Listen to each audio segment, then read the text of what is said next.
Welcome to Fenway Park, another beautiful night in Boston. It's game 2 of the 3-game series between the Padres and the Red Sox. Hi again, everybody. I'm Don Orsillo, and welcome to Red Sox baseball. The Red Sox and Padres in game 2 of the series. Josh Beckett has been scratched from tonight's opening pitch, as Beckett will not be the starter tonight for the Red Sox. He is ill and will not be on the DL, but backed up a few days. As a result, Alfredo Aceves will get the start tonight for the Red Sox. Terry Francona updates us on Josh Beckett. He's actually looks just okay. I'm glad I think it was necessary what we did. And he doesn't look that good. What we're hoping for tentatively is he'll pitch Saturday. Again, we because of some of the versatility of guys, Aceves and adding Miller and Wade, we can get around it, especially with an off day. But what we'll do is probably pitch him Saturday. That'll allow him to have a side day and have a relatively normal week, as opposed to just the first day he feels good, get him out there and pitch. With Beckett out tonight, it creates some changes in the Red Sox rotation as we take a look at the road ahead. Brought to you by Safeco Insurance. John Lackey will get the ball in the series finale tomorrow afternoon, looking for his 4th straight win since coming off the DL. John Lester will be the first Sox starter to pick up a bat when Boston travels to Pittsburgh on Friday. Beckett, as Terry Francona told you, is expected to go on Saturday. He'll be followed by Tim Wakefield, who will close out the series against the team he began his career with back in 1992. And then Andrew Miller will get his second start on Tuesday against the Philadelphia Phillies. We welcome in Jerry Remy, and Jerry, certainly the news tonight is Alfredo Aceves is starting. Another spot start for him. He's been incredibly versatile. He has, Don. Red Sox have been very fortunate, those who have made spot starts for him because of injuries in the rotation, and certainly Aceves has done a terrific job for the Red Sox.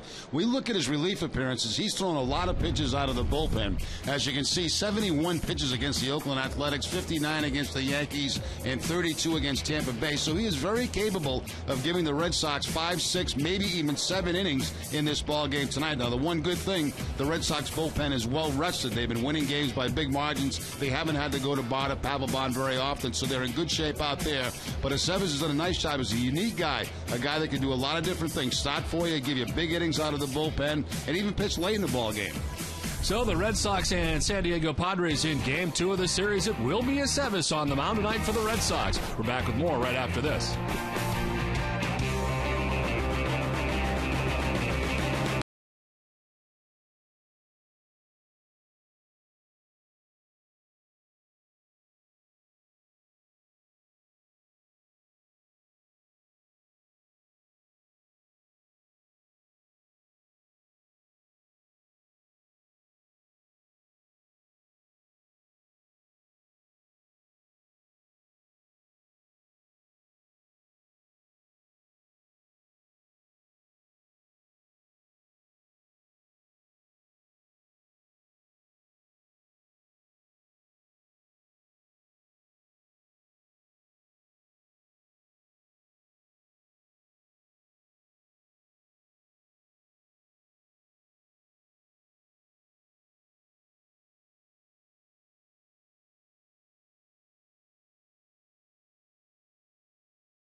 Ten runs in the 7th inning. 10 runs on 5 hits. 2 batters were hit with the bases loaded and 4 walks.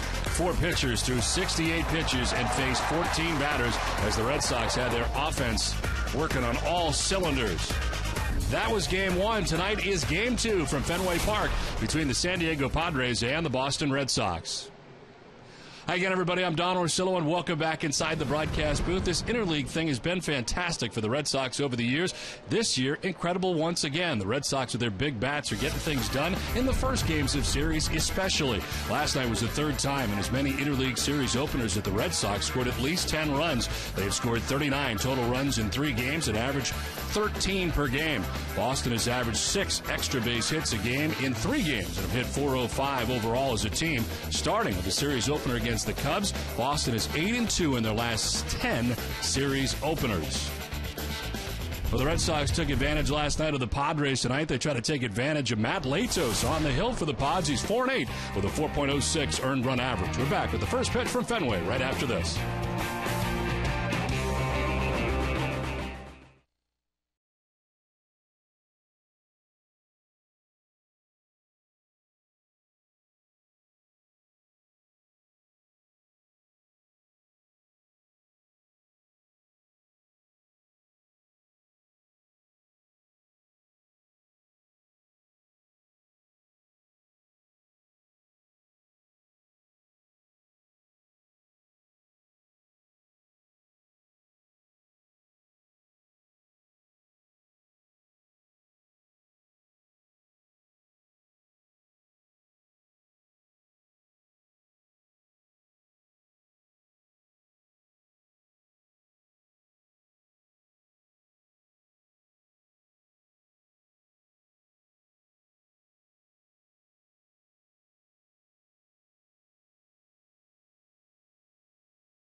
Series as we send it down to Heidi Watney. Well, Don, Adrian Gonzalez always had very good offensive numbers playing in San Diego, but he is putting up monster stats here at Fenway Park. He was asked if playing in the very large Petco Park taught him anything about his swing, and he said it did, but it wasn't to hit for the dimensions of the field. When I go up to the plate here, I'm not looking to hit the wall. I'm not looking to hit the bottom of the Green Monster, or I'm just looking, I just have my approach, and I just go off of the approach, and that's something that when I came into the league, I didn't have, and I learned that over the 5 years in San Diego, that you don't set an approach or you don't set your mentality to the stadium, you set it to the pitcher. And so now that I come here, I just stay with that. If a pitcher, if my best chance of getting a hit for me, I think, is looking for a ball in, I'm going to look for a ball in. If it's looking for a ball away, I'm going to look for a ball away. Gonzalez said the biggest difference playing for the Red Sox versus the Padres is the atmosphere at the stadium. He said it's always a packed crowd at Fenway, and Red Sox Nation represents on the road as well. He said the Padres don't have that kind of support, but they do have great fans, just like the Red Sox. Don? All right, Heidi, thanks very much. Adrian Gonzalez and the Red Sox here. We'll meet the defense in a moment, but let's check out the visiting San Diego Padres. It is Kristen Orfia leading it off in right field with Jason Bartlett at shortstop batting second. Chase Headley is at third base in the 3 spot. Ryan Ludwig in the cleanup spot once again. He's in left. Jesus Guzman is the DH. Orlando Hudson, who hit a 3-run home run last night, is at second base. Anthony Rizzo at first base bats 7th. Cameron Maben in center bats 8th, and Nick Hundley catching the Again tonight for the Padres, bats ninth. There is Alfredo Aceves. Gets a spot start, his 19th appearance, but 4th start. He's 3-1 with a 3.30 earned run average. And has 24 Ks. Opponent's hitting at 233 against Aceves. Last month of June so far, 1-0 with a 2.61 earned run average. 10 1/3. He has walked 3, struck out 6, and opponent's hitting at 263 against Alfredo Aceves. Makes his first appearance against San Diego ever. And all the appearances we just showed you in the month of June were out of the pen. So here he is to start tonight's game, and Kristen Orphea, the right fielder, stands in on the right side. The first pitch of this one is down low, ball 1, and we are underway. Orphea hitting at 301. 5 home runs and 15 runs batted in. Pops it up. Foul ground. Back comes Saltalamacchia, but he will not have a play. Aceves making his 4th start of the season. Starts against the Chicago Cubs, the Detroit Tigers, and the Chicago White Sox. Prior to this one against San Diego.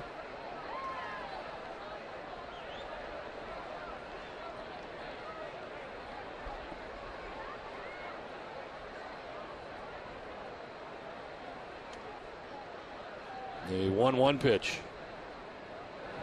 Swing and a miss, and it's 1-2.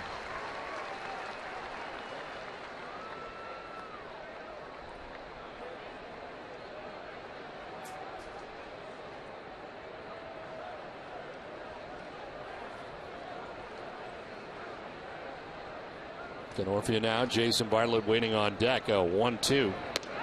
Thought about it. He did go. Strike 3. Nice start for Aceves. 1 down. Looked like a cut fastball that time from Aceves to pick up the strikeout against Orphea. That ball cutting away right at the end off the outside part of the plate, and Orphea cannot hold up on the swing.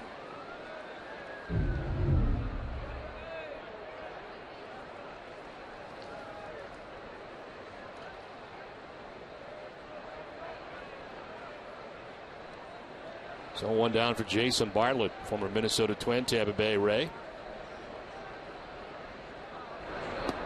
That's in there for strike 1.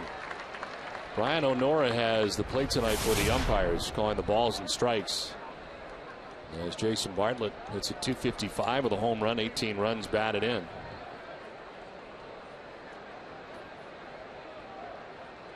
We'll get a look at the entire umpiring crew in a moment. As the breaking ball is in the air to center, Ellsbury comes in and he'll fall in front of him for a base hit. And Jason Bartlett is aboard.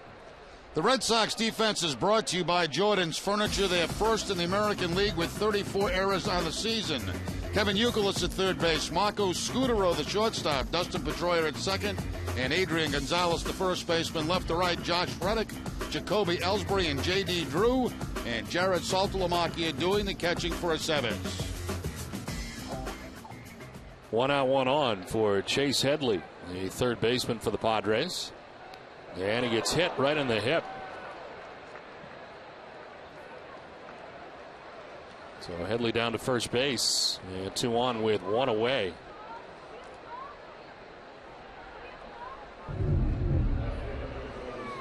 Aceves trying to go inside with the fastball. Instead, gets Headley right in the thigh, it looks like.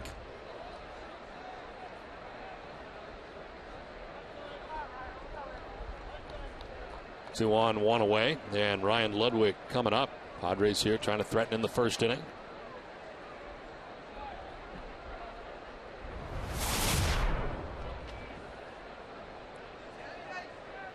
.269 home runs, 45 runs batted in. Alfredo Aceves has now hit 6 batters on the year.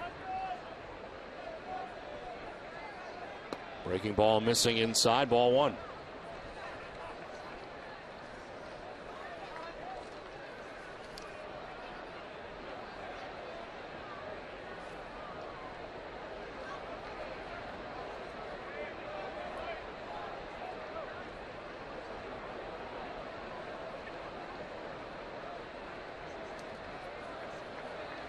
Ludwig with the open stance. Aceves now backing off as he and Saltalamacchia try to get on the same page. Generally, when Aceves is throwing, it is his game. You've noticed over the course of the year, whether it be Veritek or Saltalamacchia, Aceves seems to shake him off a lot. Popped up right side. Gonzalez in behind the bag at first, makes the catch, 2 down.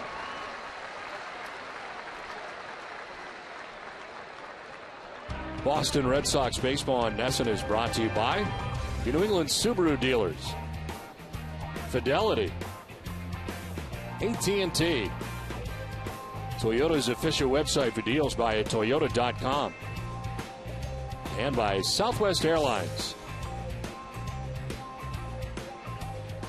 2 on, 2 down here in the first inning, and Jesus Guzman coming up.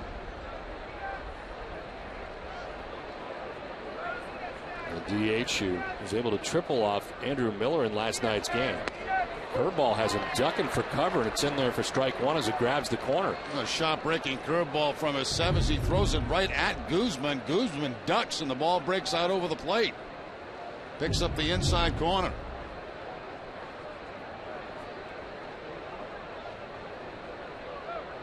Guzman called up from AAA Tucson on Thursday. This will skip in. Nice play on the backhand to bat it down by Saltalamacchia. I think Saltalamacchia was crossed up on that pitch too by Aceves, as he'll go and have a meeting with his starting pitcher. Watch how he tries to catch this ball. I think he was expecting a breaking ball. Instead, he got a fastball.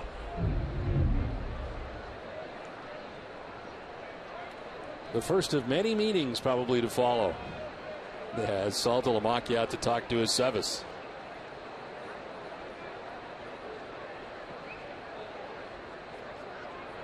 Saltalamacchia's caught him 19 1/3 innings coming into tonight's action. 5 less than Jason Veritek, who's caught him 24 1/3 innings. 1-1 is fouled off, and it's 1-2.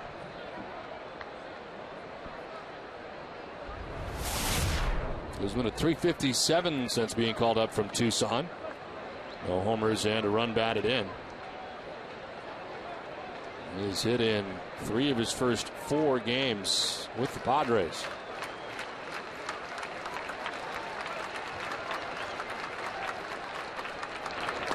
It's in there for strike 3. It'll end the inning. Aceves with 2 Ks in the first. The Red Sox are coming up.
Bottom of the first inning back at Fenway Park. Let's check out the Red Sox starting lineup. It's brought to you by your New England Chevy dealers.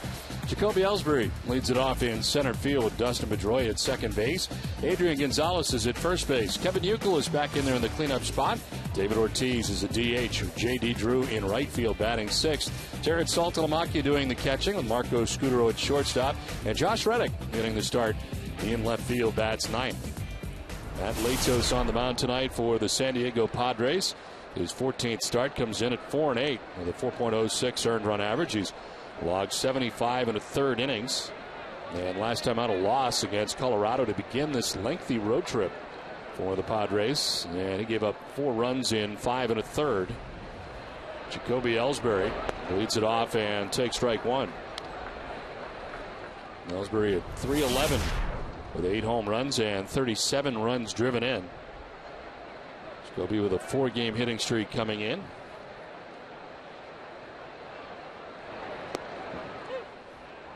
The strike, and it's 0-2. Support has been an issue for Latos.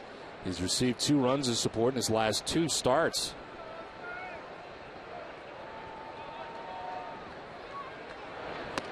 No 2 is just inside.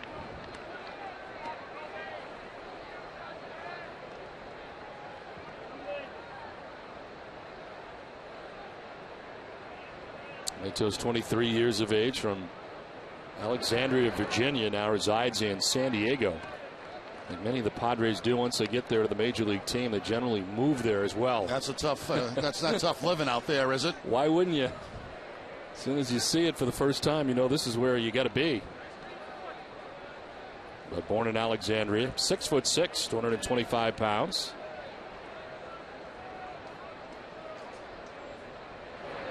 Swing and a miss. Ellsbury strikes out to start the bottom of the first inning.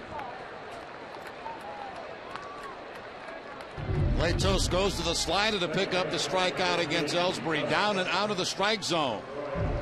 Backhanded play by Hundley, has to tag Ellsbury, but they pick up the first out of the bottom of the first. 1 out for Dustin Pedroia, hitting at .268. 6 home runs, 33 runs batted in.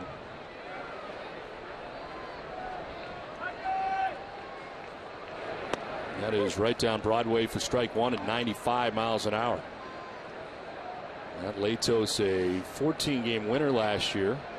So look at the hitting streak for Pedroia, hitting at .375 over the last 6 games.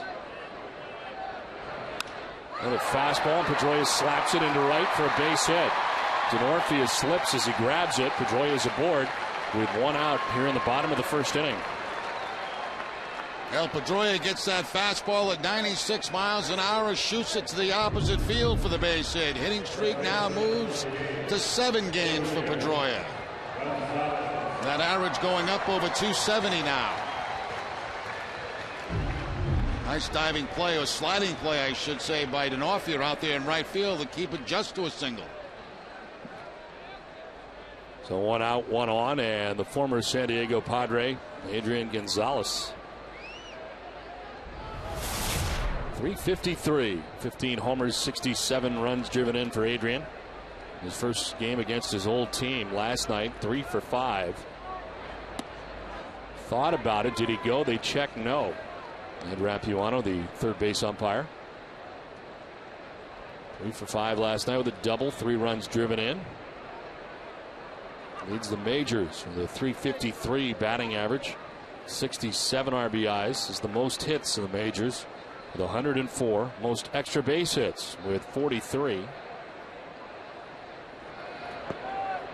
And a pitch down and in makes it ball 2, 2-0.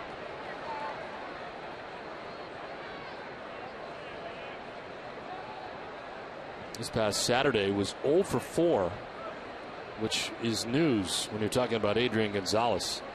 In a game against the Milwaukee Brewers, and it snapped a season high 17-game hitting streak.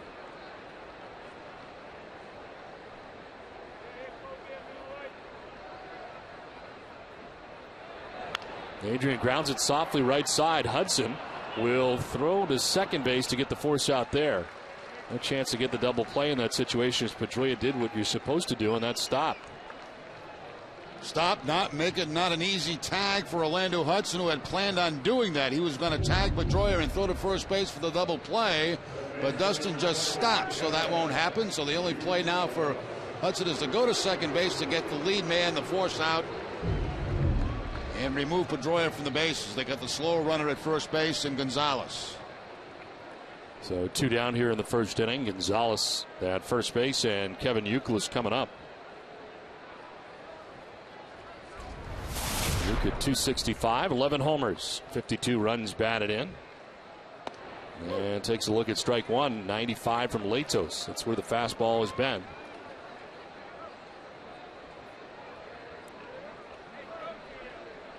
Youkilis leading the majors with 12 RBIs and a .960 slugging percentage in interleague play so far this year. Red Sox doing well so far in interleague play, and Youkilis enjoying it very much. In the last 8 games, he is heated up as well. .333, 3 home runs and 14 runs batted in.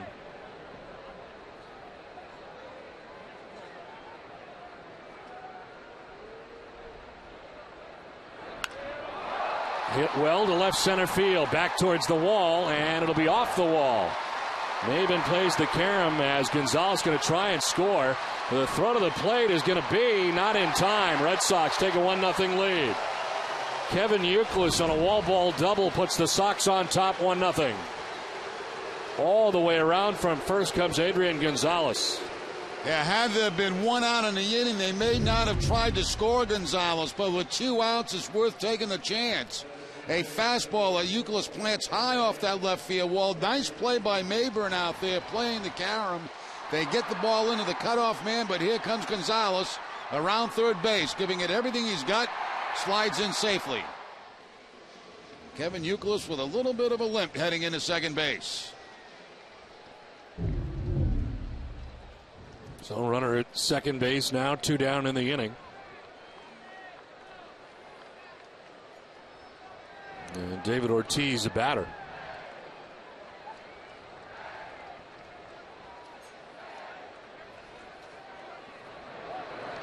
Ortiz takes ball 1 in the dirt. No advance for Youkilis at second base. Ortiz hitting at .323, 17 homers, 48 runs batted in. He is 7 for 15 on the homestand, and a couple of base hits here last night, going 2 for 4 with a double and a couple of RBIs.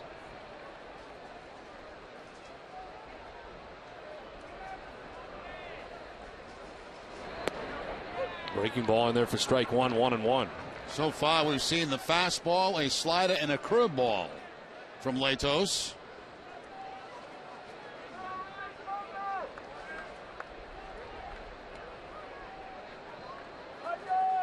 One ball, 1 strike to David Ortiz. Youkilis at second base, and a 1-1. It's in the dirt, and Youkilis will throw the brakes on. Didn't get all that far away from Nick Hundley. Nice block there by Hundley. The breaking ball catchers always expect that ball to be in the dirt, so they have a tendency to really be able to get down quickly. And a nice block by the Padre catcher.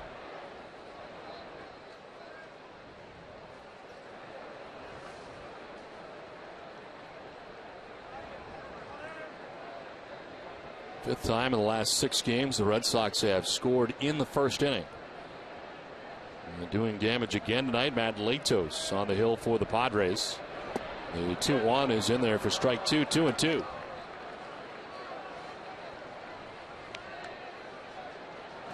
Look at what has been a great month for David Ortiz, but April and May have been special too for David out of the gate this year. Much different, certainly, than 2009 and 2010. And trying to do more damage here in the first.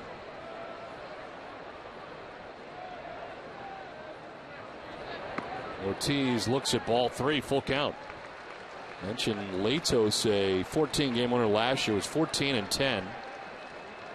At a stretch where in 15 straight starts he'd given up 2 or less runs. That's the record for Greg Maddux and Mike Scott.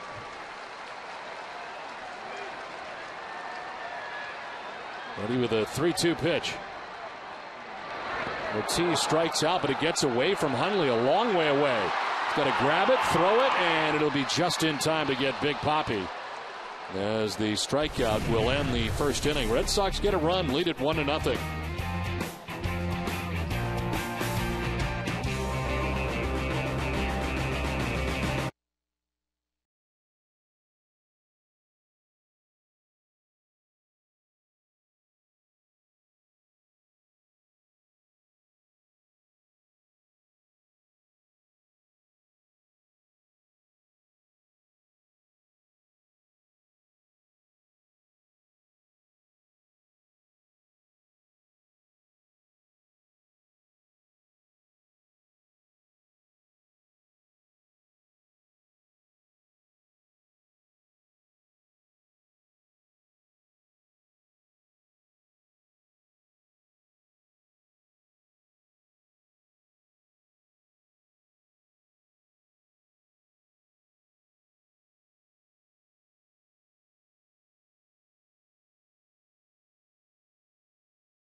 Half of the second inning. Orlando Hudson to lead it off here for the Padres, and Anthony Rizzo and Cameron Maybin.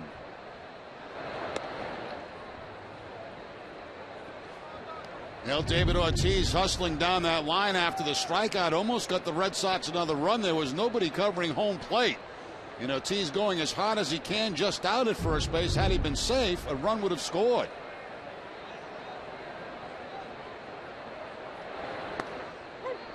There for strike one to Orlando Hudson. The Yo-Dog, as he was affectionately known during his time in Toronto. Remember the Blue Jays, now 33 years of age, and after 4 seasons in Toronto, 3 in Arizona, 1 in LA, and 1 in Minnesota.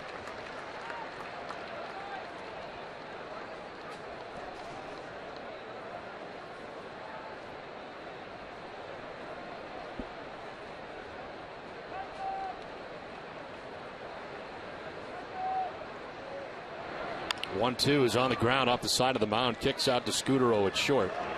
Throws out Hudson, 1 down. Let's check in with Heidi.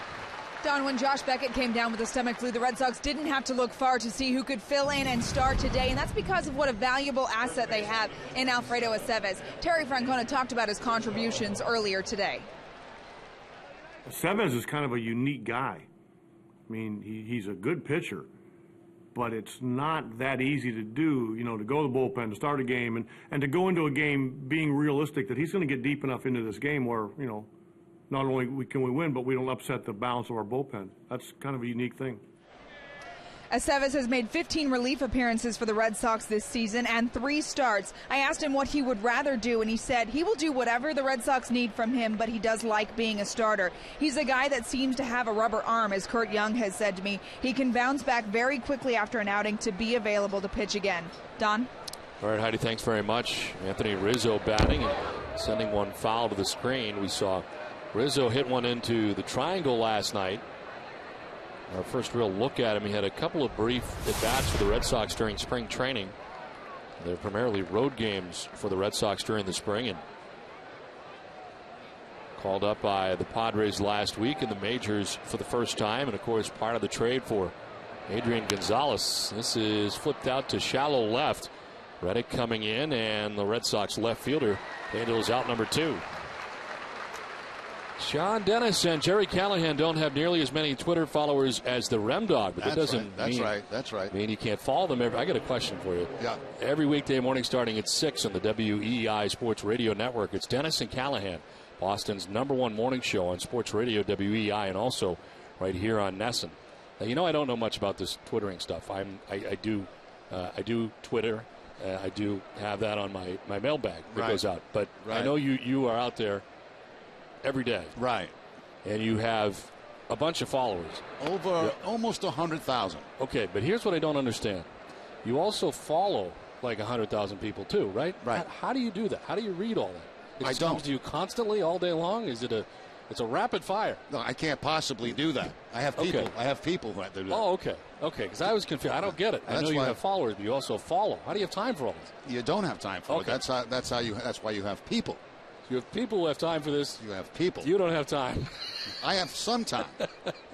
You have ones you follow. Don, you know how busy my days are. I do. I'm very... around you for most of it. That's why I can't figure out when you do it all night. I mean, what do you? Yeah, no sleep. I'm a no sleep guy. Cameron Maben hitting at .244. 5 home runs, 15 runs batted in.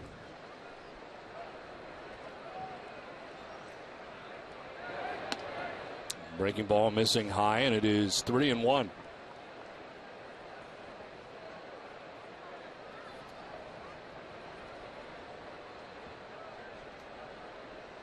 Outfield set up straight away.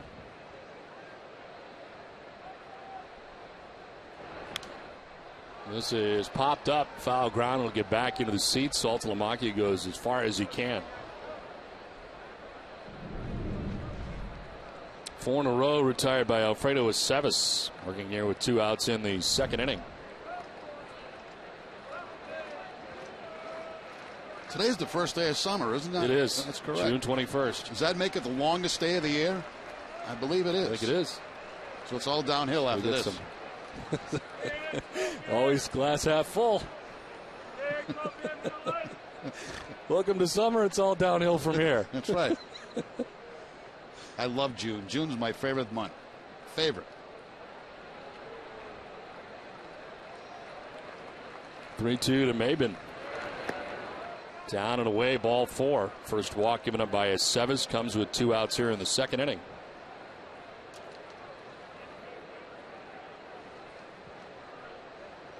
The Red Sox and Fenway Park will host the 6th annual Futures at Fenway minor league doubleheader presented by Xfinity on Saturday, August 20th. From on-field promotions to autograph sessions with the stars from both games, fans will be part of the action all day long.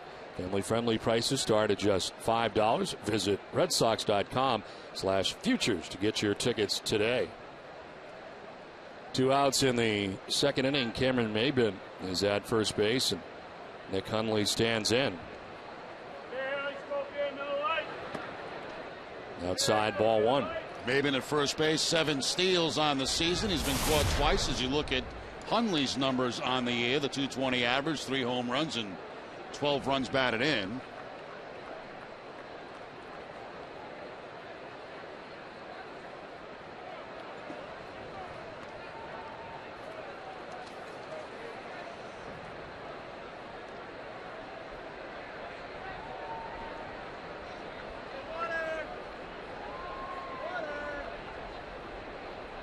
Hundley has been struggling. Last night snapped an 0 for 19 streak with a single in the 8th inning of last night's game.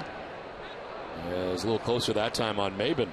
As we mentioned last night, the Padres second in the league in steals, only behind the New York Mets.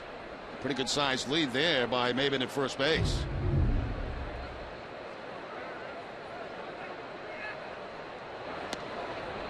Just outside, 2-0.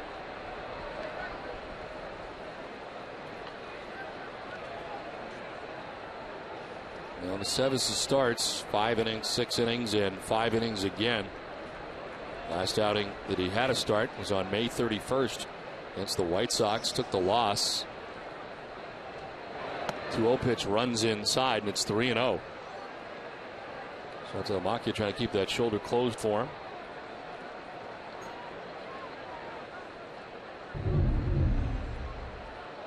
Fastball supposed to be away, runs inside. And front shoulder, the left shoulder flying open early, causing that ball to run inside. That's what Saltalamacchia was telling Aceves.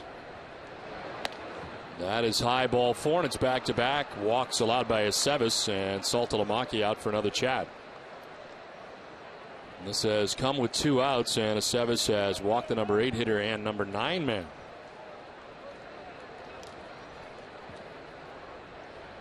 Don't just beat the heat this summer, annihilate it. Hurry into your Cumberland Farms Chill Zone today and fill up on your absolute favorite fountain or frozen beverages for just 79 cents, any size, anytime.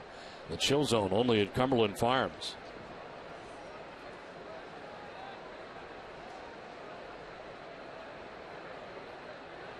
Two on, 2 down, and Chris Denorfia, the batter, he struck out swinging in the first inning.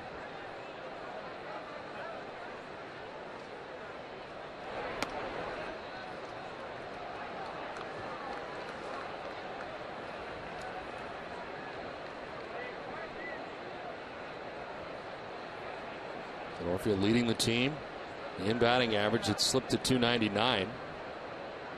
Started the night at 301. Breaking ball missing inside, 2-0. Aceves wanted that.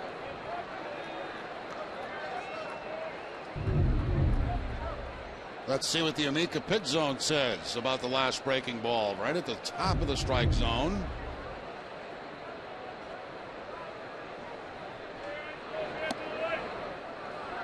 Three and all of a sudden now Aceves has thrown 9 straight balls.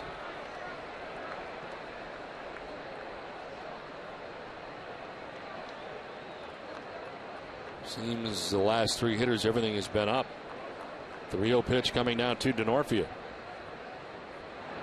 That is up, and it is ball 4. 3 straight walks to load the bases. And Saltalamacchia headed out again. This time they'll be joined by the pitching coach, Kurt Young. Yeah, 3 walks and a hit batter so far in this game for Aceves.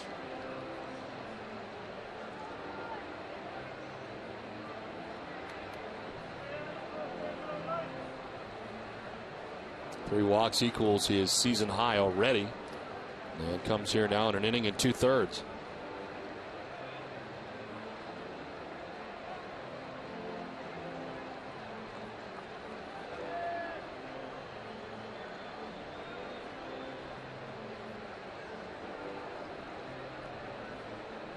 So bases loaded, 2 down, and Jason Bartlett coming up. He's got the only hit off of Aceves so far.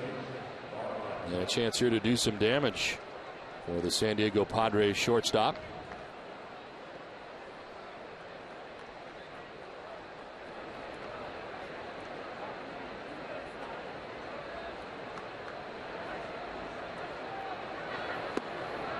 There's ball 1.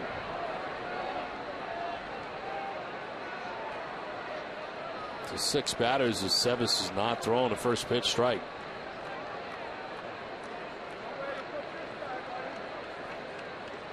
There's 1-0. That'll miss. 2-0.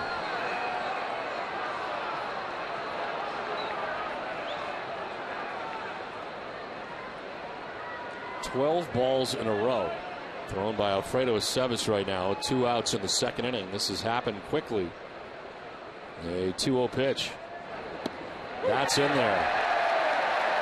A mock cheer from Fenway. 2 balls, no strikes. He goes to the cut fastball to pick up the strike. There's Maben at third, Hundley at second, and Denorfia at first. 2 down.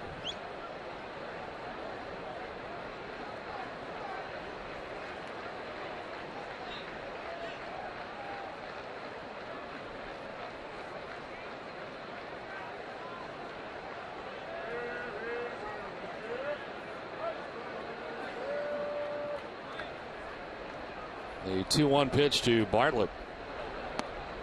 Up and in, 3-1.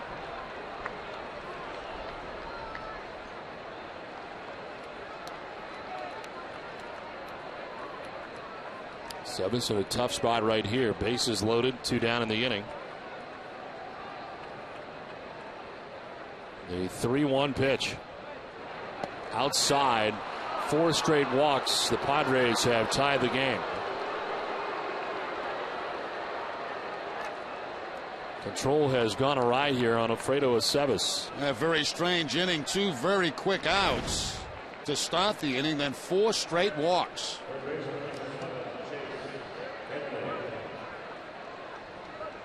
So bases loaded. Chase Headley, who was hit by a pitch in the thigh in the first inning, gets his second plate appearance against Aceves. Kurt Young is on the phone already as this unfolds here in the second inning. That's in there for a strike over the inside corner. And for the first time, Aceves starting off ahead. Michael Bowden is first up for Boston.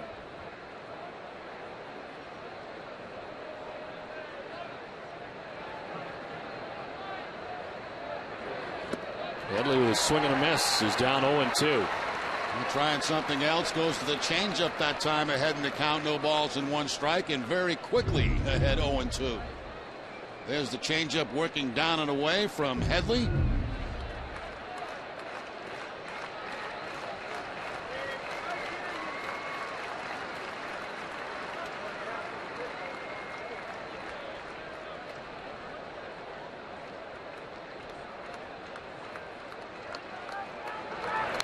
Headley gets a piece and fouls it back. Still 0-2.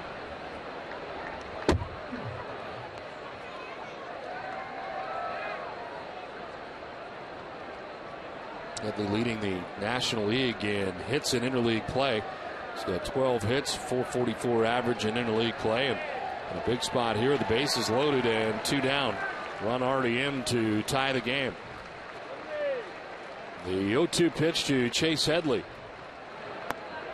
is up high, 1-2. Tries to change up again on the 0-2 count.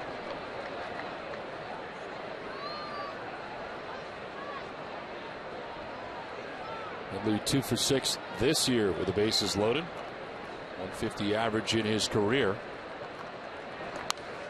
Reaches out and fouls off another.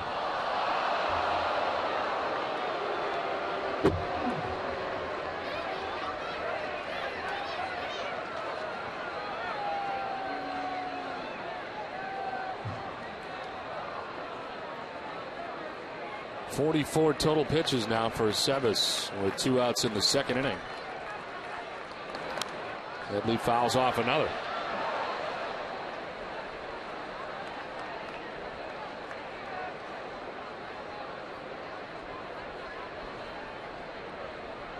Aceves trying to pull it together here after walking 4 straight batters and walking in a run.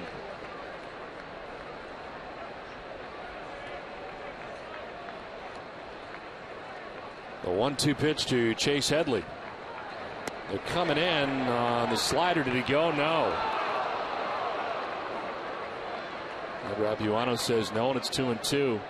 Breaking ball right down towards his feet.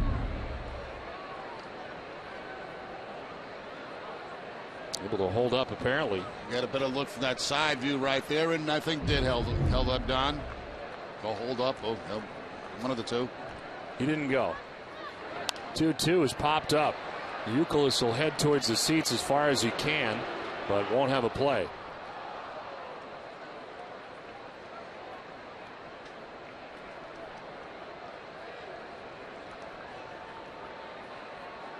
Ninth pitch of the at-bat coming up for Chase Headley with 2 outs in the second inning.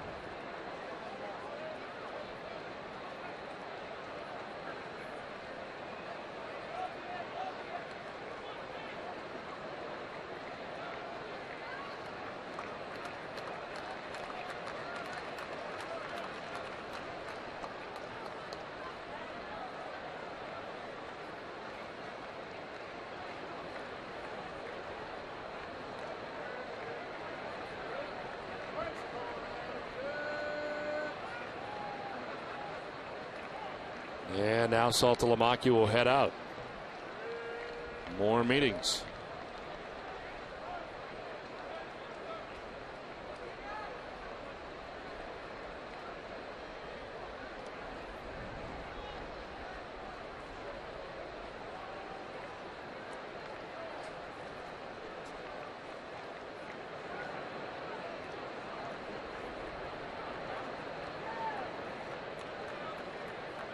2-2 pitch to Chase Headley is inside, full count.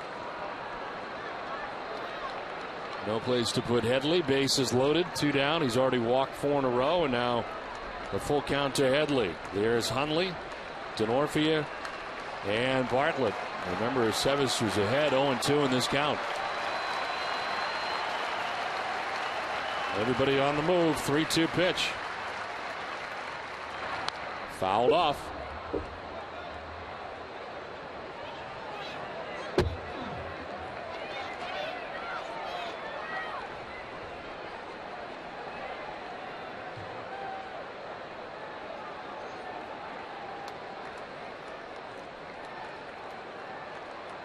Got 2 quick outs in the inning, 4 walks, and now here comes the 11th pitch of the at bat for Chase Headley.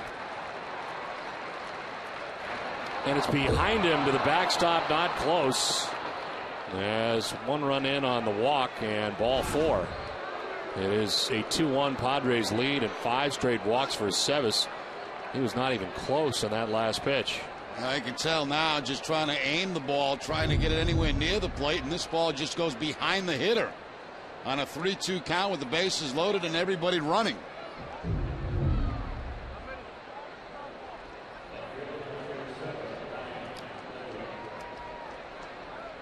So bases reloaded, 2 down, 2 runs in, and Ryan Ludwig is the batter.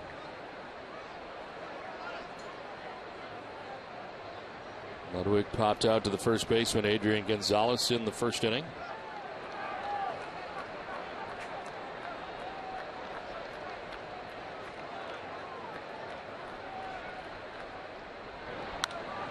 Popped up, foul ground. Saltalamacchia coming back. Won't have a play.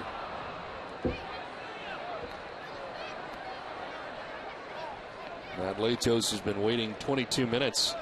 Well, his offense has been putting together 2 runs so far, or really have been handed 2 runs so far. There have been no hits in the inning. They have scored twice on the benefit of 5 walks after 2 quick outs. Ludwig 0 for 4 this year in the bases loaded situations. Terry Francona watching this unravel here in the second inning.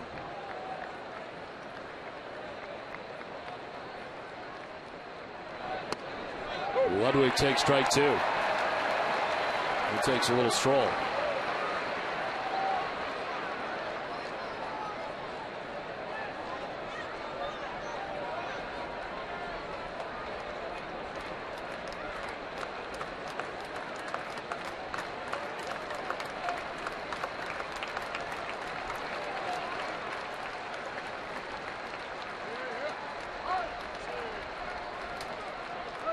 And again, several signs from Saltalamacchia, shaken off by Alfredo Sevis. Now, Sevis gets in his mind what he wants to throw on that particular pitch, and if he doesn't get that sign, he just keeps shaking off.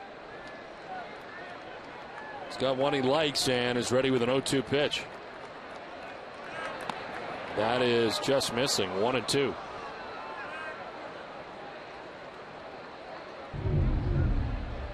Fastball up and out of the zone by Sevis. Runs the count to 1 ball and 2 strikes. In the air to right center field. Ellsbury going over, and he will put it away to end the inning. A 5-walk inning for Sevis, a 2-run inning for the Padres, who lead it 2-1.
Red Sox baseball on NESN is brought to you in part by Eastern Bank, the official bank of the Red Sox television network. Commitment, compassion, and love of the game. Find out what we're made of at easternbank.com.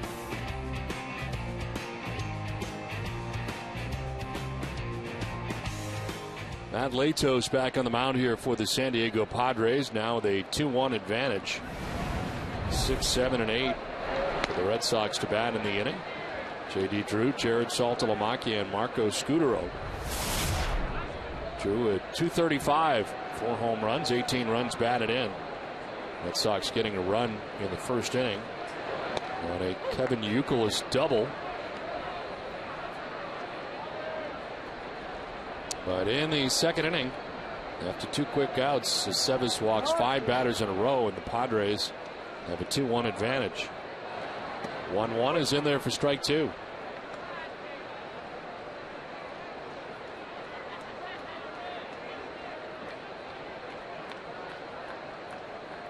Well, welcome from Arizona. 1-2 fouled off. We'll do it again. The Gonzalez family. I wonder if there are any relations to Adrian.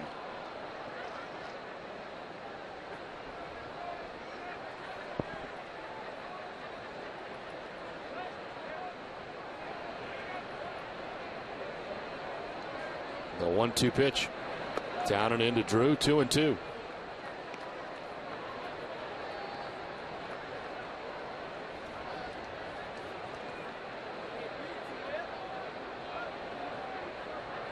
JD pinch hitting in last night's game, 1 for 1 in the game. Swing and a miss. He strikes out here to open things up in the bottom of the second inning.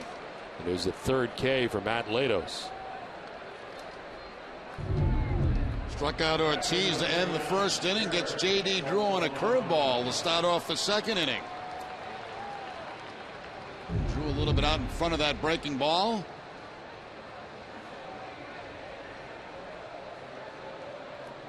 So 1 down here in the second inning for Jared Saltalamacchia. 248, 5 homers, 20 runs batted in, and take strike 1.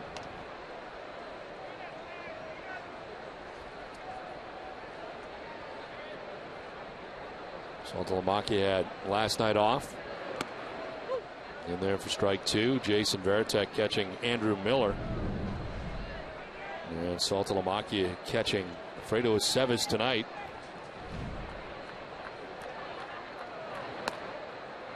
Lays off ball 1, 1-2.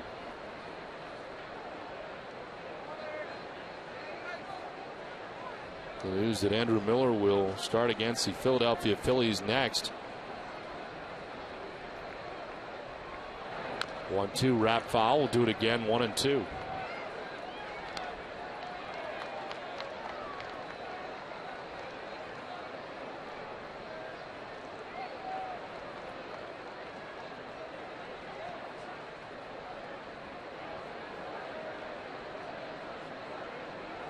'30th pitch for Latos.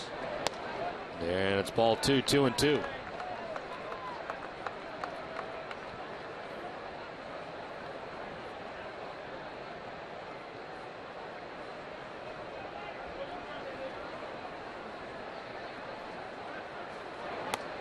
Very high, full count. On deck is Marco Scutaro, 1 out here in the second inning. Nobody in the Red Sox lineup has faced Latos prior to tonight.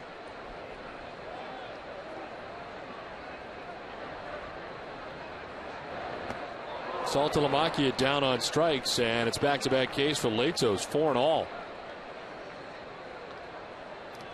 Likes to throw that slider down and into those left-handed hitters. There's the slider again. As I call it, a blind spot for lefties. You think it's over the plate, it breaks inside, and you lose sight of it. His season high in strikeouts is 7. He's got 4 through an inning and 2/3 tonight. Marco Scutaro, part of our key matchup, brought to you by New England Acura dealers. Scutaro against the Padres in his career, hitting at .333.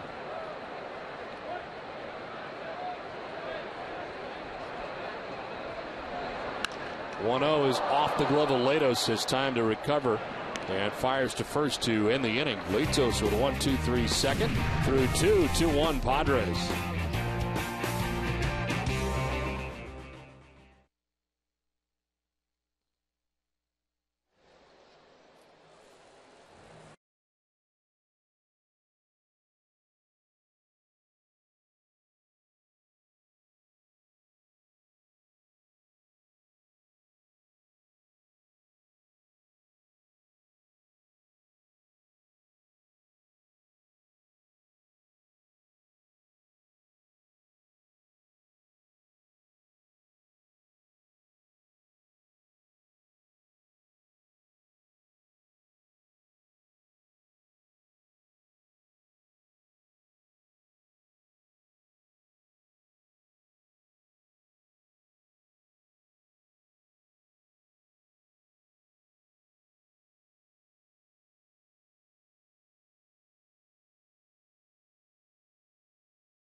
The Frampton Comes Alive 35 tour at MGM Grand at Foxwoods on Saturday, July 16th. For tickets, visit foxwoods.com or ticketmaster.com. Back at Fenway Park, it's on to the third inning, 2-1. Padres on top of the Red Sox. Jesus Guzman to lead it off here against Alfredo Aceves. All of a sudden lost his control in the second inning and walked 5 batters in a row. 2 runs scored for the Padres, who lead it 2-1. Fouled off, and it's 1-1. With all the pitches in the second inning, it's already 57 now for Aceves. Next to his first batter the third inning.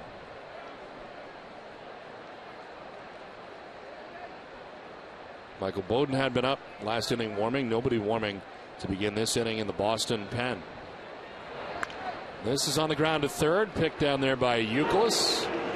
1 down in the third inning. The Boston and San Francisco fans have joined forces to cast votes for both teams. Players listed on the 2011 All-Star Game ballot. Help send your favorite Red Sox and Giants to this year's All-Star Game by voting up to 25 times at redsox.com/vote. Vote early and often at redsox.com/vote. 1 out here in the third inning for Orlando Hudson.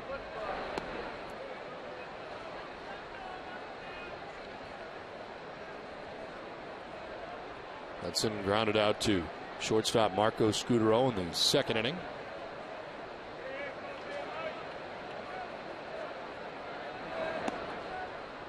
Down and in, 2-0.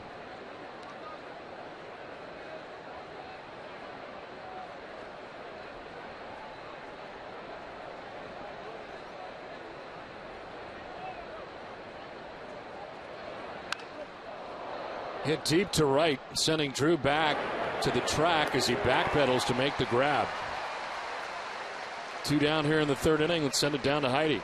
Well, Don, earlier today, Carl Crawford and Mike Cameron joined Orlando Hudson for a special program here at Fenway Park. The 3 All-Star players talked to a group of about 20 minority children from local youth baseball leagues as a part of the Around the Mound tour that Hudson has done for the past 3 years. It's a program designed to get African-American youth interested in baseball. Hudson's program not only encourages kids to pursue a career on the field, but it also helps to influence them to be successful off the field. They discuss the importance of education and respecting others and yourself. The kids got to talk to the players and watch batting practice here at Fenway Park. They also got autographed baseballs from all 3 players. Don? All right, Heidi, thank you very much. 2 down here in the 3rd inning. Anthony Rizzo, the batter. Takes it down and in, ball 1. Rizzo flied out to Josh Reddick in the 2nd inning. He's 0 for 1.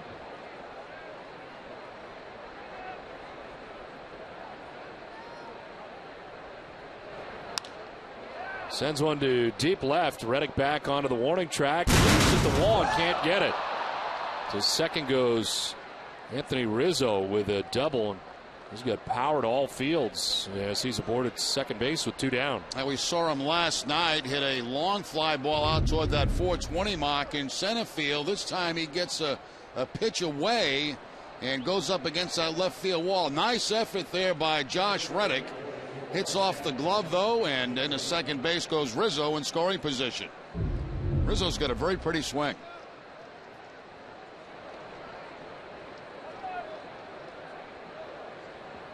So 2 down, Rizzo at second base, and Cameron Maben coming up. This is where the walks began. And the control issues for Sevis in the 2nd inning. Got 2 quick outs, but then Maben walked. That's where it all started. Yanks this one outside, ball 1.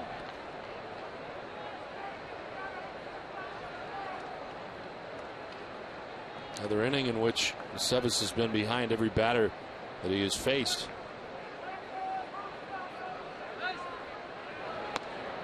In there for a strike, 1-1.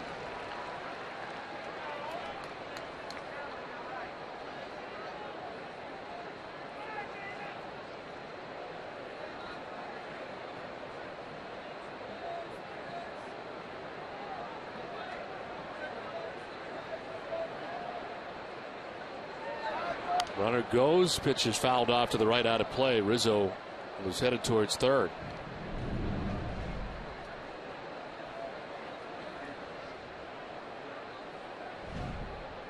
One thing about going to third base with 2 outs, you have to be there standing up, and he would have been. Already in scoring position at second base.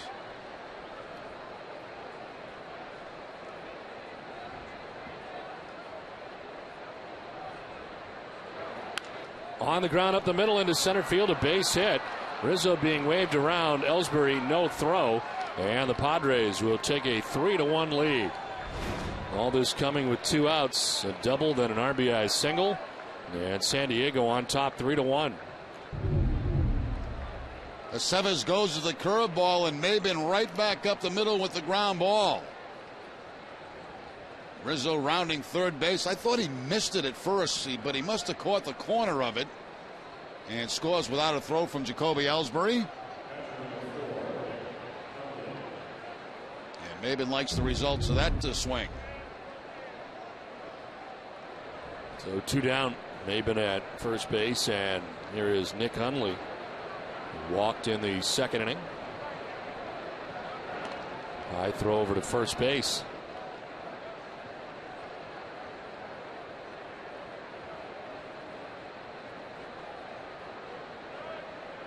Hundley walked and scored in the 2nd. There goes the runner at first. They pitch out. Throw is high, and the throw down is not in time. So they guess right and still can't get Maben, who steals second base. Had a very big lead and a very good jump over at first base, even with the pitch out. There's the lead and the jump. Saltalamacchia comes up throwing. It's going to be a little bit high by the time Pedroia slaps it down. Not in time.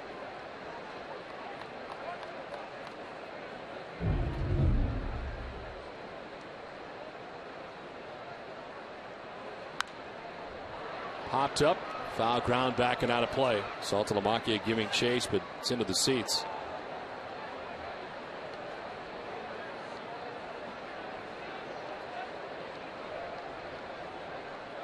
Look out, CJ Patty from 128 Volvo down there, who's near that foul ball. Is that right? Yeah.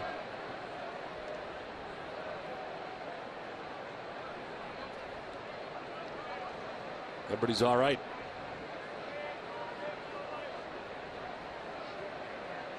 There's a 1-1 to Nick Hundley.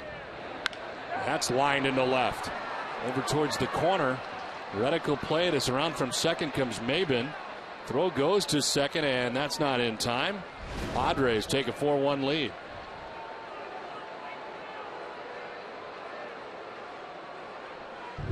All the trouble in this game for Chavez coming with 2 outs in an inning. There were 2 outs back in the second inning when he walked 5 in a row. 2 outs in this inning with 3 straight hits. The latest a double off a changeup. And once again action out in the Red Sox bullpen.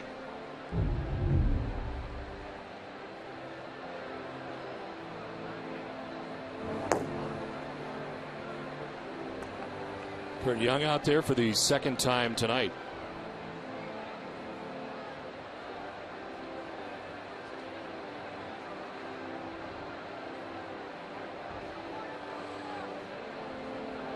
Covidien, a global healthcare products company, is a proud sponsor of the Red Sox Foundation, helping to address health needs in our communities. Red Sox had a 1-0 advantage. Padres get 2 in the second. They get 2 more here in the third and have a 4-1 lead. The top of the Padres order, Kristen Orfia now gets his 3rd plate appearance of the night. He's struck out swinging and walked. Ball 1.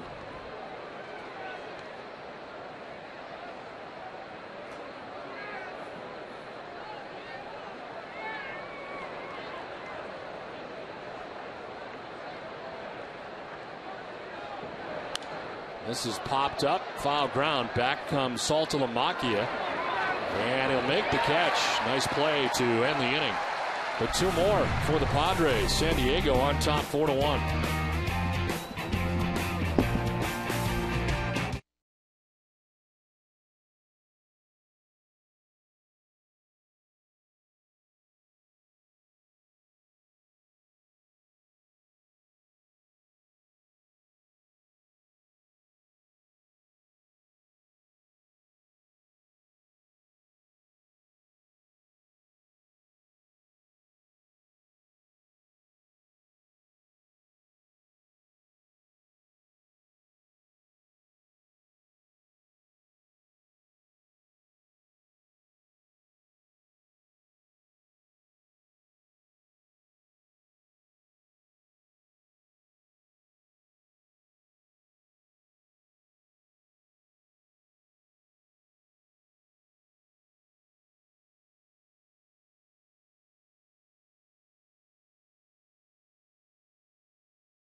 Join us for Red Sox Game Day Live, presented by Uno's. With TC, Peter, and Heidi at 1 to preview the Red Sox upcoming 9-game road trip around the NL, which begins Friday in Pittsburgh. Plus, the Boston Globe's Michael Vega will have the latest news and notes from the Red Sox clubhouse. Live coverage begins tomorrow at 12:30, only on NESN. Josh Reddick leading it off here in the bottom of the 3rd inning. Latos getting some more runs to work with now. Red Sox allowing 3 more, and it's 4-1 now. San Diego on top. Latos had a 1-2-3 second inning. That's 4 strikeouts through the first 2 innings. There's the line for Chavez, brought to you by Ace Ticket. 3 innings, 4 runs, the 5 walks, and they came in a row. 2 strikeouts and 73 pitches. Reddick swings over the top of that, and it's 1-2. As you mentioned, too, Don, Lato's not used to working with runs.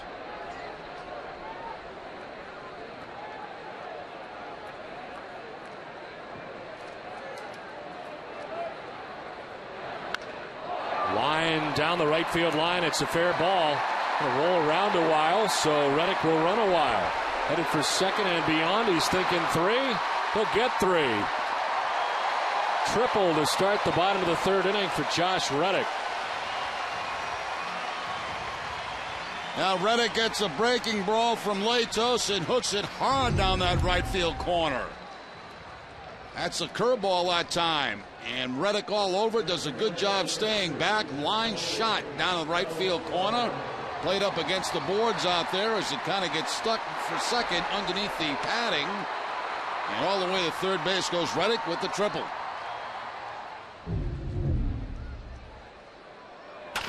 Safe at third, safe and secure.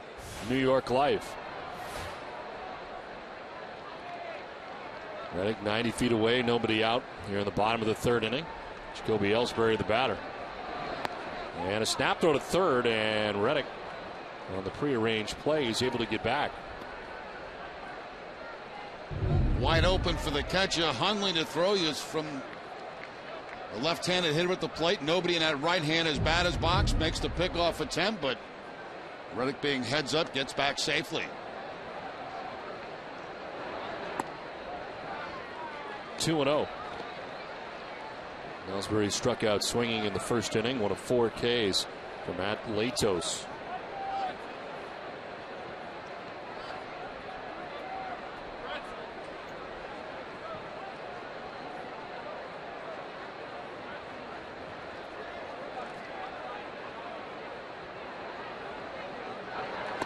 Swing and a miss, and it's 2-1.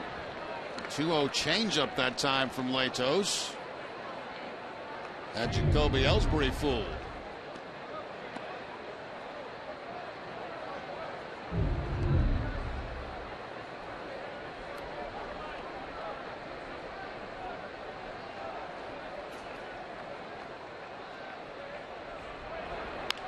On the ground down the first baseline, foul. And this will even the count of 2-2.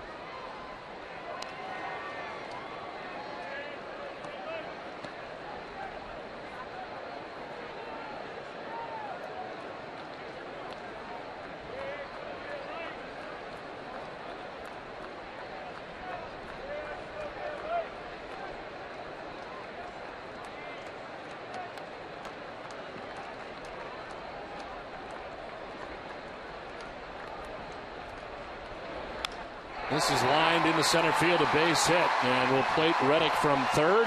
It's now 4-2. Jacoby Ellsbury with an RBI single to center. Red Sox trail by 2 now. Now runs a hitting streak now for Ellsbury to 5 games. Hit a high fastball this time, got the hands above the baseball and put it on a line up the middle for the base hit. Ellsbury picks up his 38th RBI of the season, hitting out of that leadoff spot. As far as steals, 24 for Jacoby.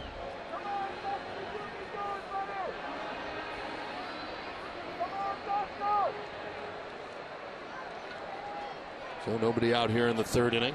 And Dustin Pedroia getting his second at bat against Matt Latos.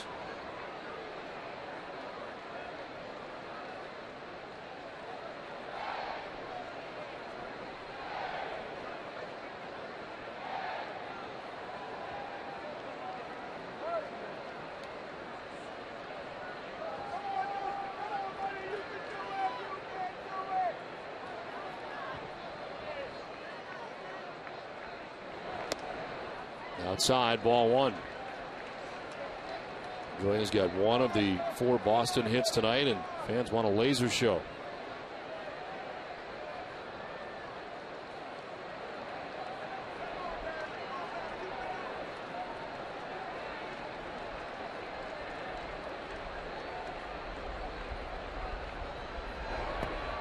Ball 2, 2-0.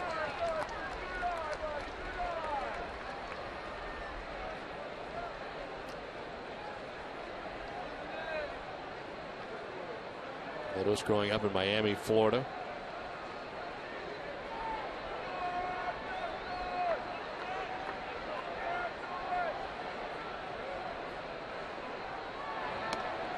Pedroia takes ball 3.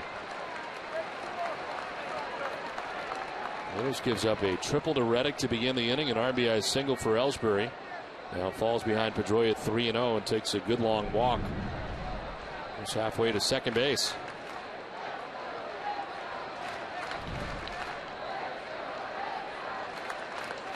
Collects his thoughts and is ready with a 3-0. That's ball 4, and down to first goes Pedroia. First free pass allowed by Latos. I want to remind you to get one of the best sports sections in the country delivered to your home every day. Sign up now for convenient Boston Globe home delivery at bostonglobe.com/sports. But Black's team had a 4-1 lead. It's now 4-2. And very quickly, the Red Sox have runners at first and second. How about this? Latos catching the throw back from the catcher with his bare hand.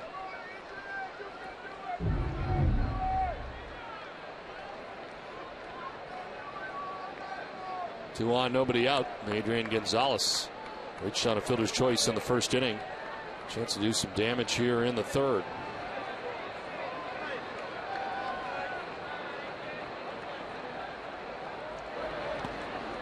They punched at it. A pitch down in the dirt. They check. He did. It's a swing, says Ed Rapuano. And it appeared to be.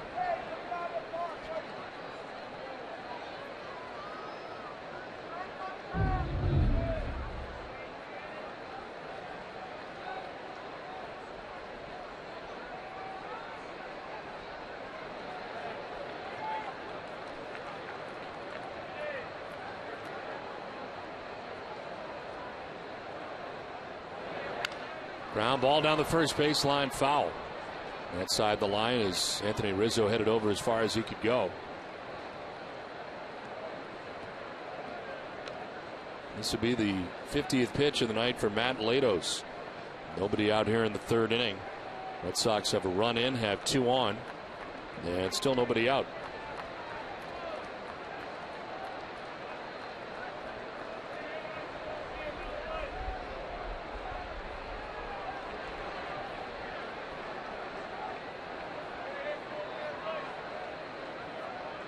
Bluff off the backside, no throw.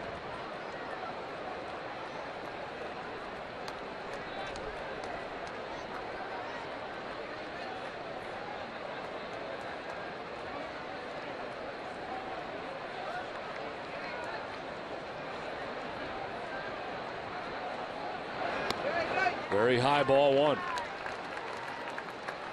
The Yankees were to play in Cincinnati tonight, but apparently that has been postponed due to rain, and it'll be Tampa Bay at Milwaukee. Should be getting underway very soon. Red Sox starting the night, top the American League East, a 1.5 lead over New York, 4.5 game lead over Tampa Bay. 1-2 is down low, 2-2.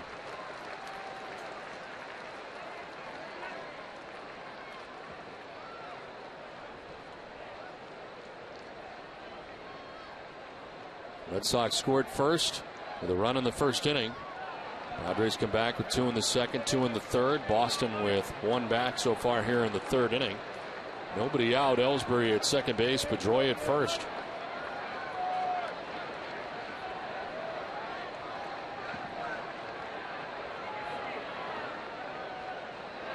Gonzalez back to the mound. Latos knocked it down, goes to third for 1. They go to second, and it's for 2.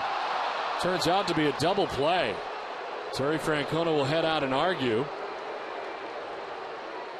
And a bang play at second base turns into a double play. A strange play that was. The ball deflecting off the glove of Latos, and then had the presence of mind after that, after picking it up to go to third base to get Jacoby Ellsbury, and then a good play by Headley going to second base to get Pedroia. Nothing the runners could do. They thought the ball was going to be caught. Did appear to be the right call at second. Yeah, I think so. A nice job there. I believe that's Bartlett who stretched out like a first baseman.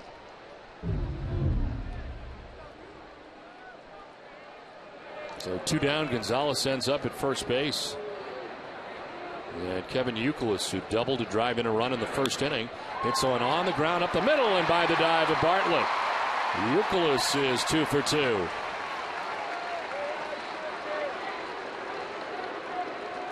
Youkilis jumps on that first fastball, the ground ball up the middle, so that double play huge in this inning. And really, there's nothing the Red Sox could do about it. You see contact with the glove, and you've got to hold your position as a base runner, because you don't want to be doubled up. As it turned out, it was a double play. There's the base hit by Youkilis with 2 outs here in the third.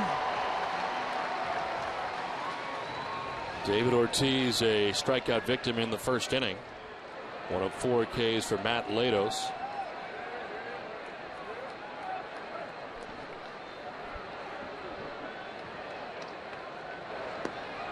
Ball 1.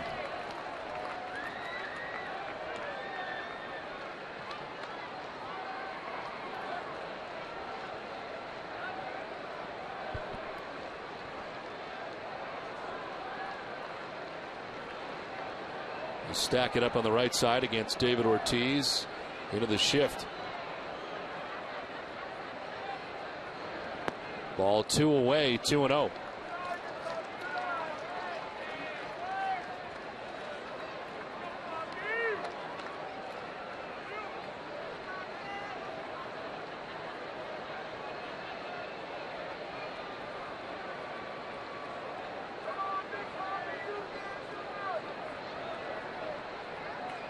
Darren Balsley, the pitching coach for the Padres, looking on as Latos runs into a little trouble here in the third inning. The double play, a big play. Ortiz with a swing and a miss, and it's 2-1. Ball got away briefly. No advance for Adrian Gonzalez at second base. That's been a very good pitch for Latos tonight against those left-handed hitters, the slider. He's consistently worked that slider down and in against the lefties, and he's got some swings like that.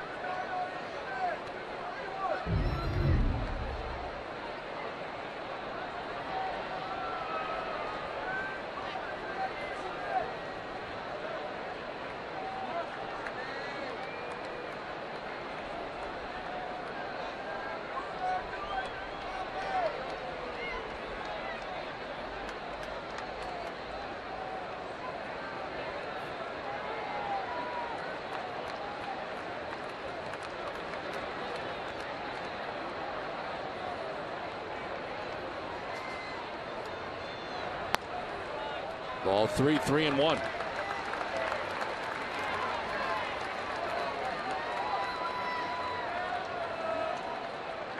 J.D. Drew waits on deck. 2 outs here in the last half of the third inning. Adrian Gonzalez at second base. Kevin Youkilis at first base. Red Sox trailing by 2.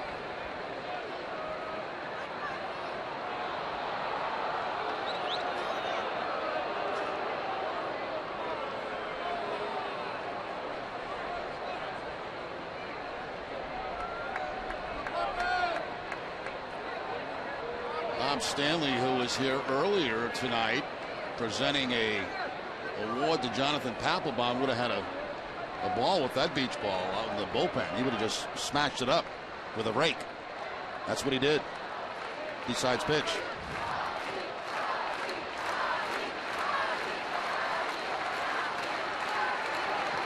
Ortiz takes strike 2, full count. The runners will get a start. And this was part of the pregame. You're talking about Bob Stanley.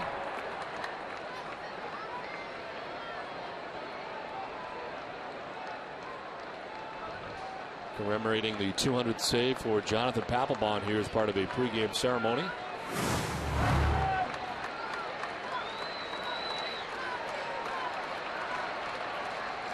(3-2). Ortiz chops it into the shift. Hudson at second base fields and throws and ends the inning. Red Sox get a run back. We're through 3. It's 4-2 San Diego.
4-2, San Diego on top of Boston. Top half of the fourth inning.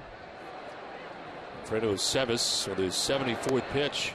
This is outside and low, ball one. Jason Bartlett leading it off here in the fourth inning. Bartlett singled in the first, walked in the second inning, has been aboard twice. And is ahead 2-0.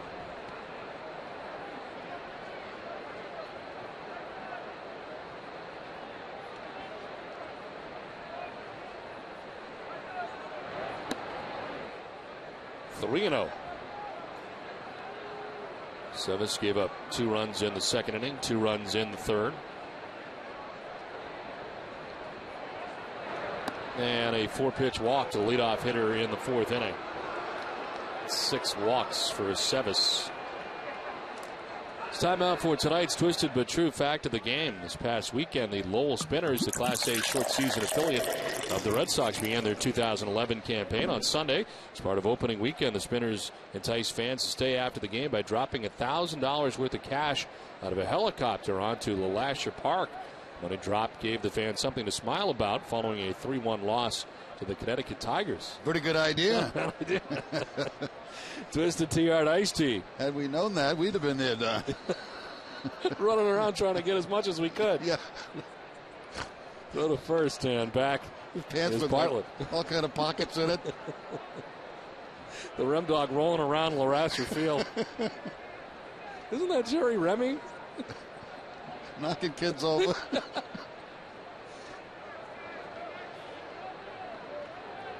Chase Headley will take ball one.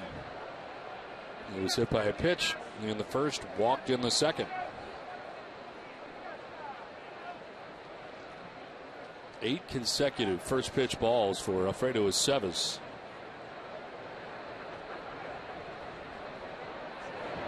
One-0 is in there for strike one, 1-1.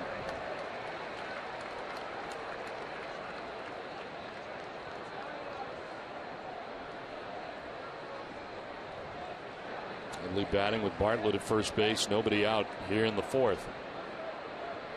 Toss to first and back is Bartlett.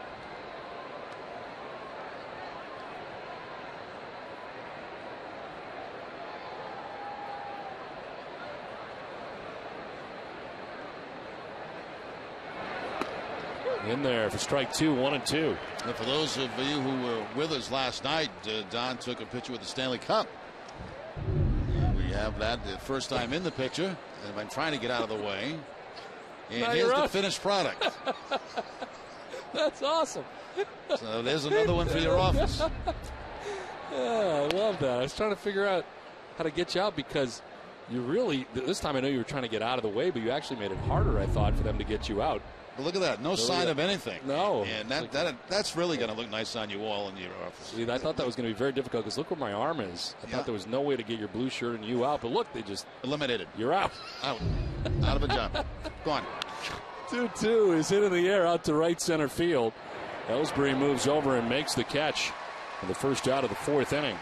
And our only Stanley Cup celebration here last night for us. Our own trophy. I appreciate you letting me take the cup home with me last night, though, and I did bring it back today for you. Well, everybody's supposed to get it for a day. Did you do anything special with it last night? Anything you can talk about on television? I brought it in bed with me. Great. Way too much information. One out, one on. Ryan Ludwig. He's popped out to first base, flied out to center.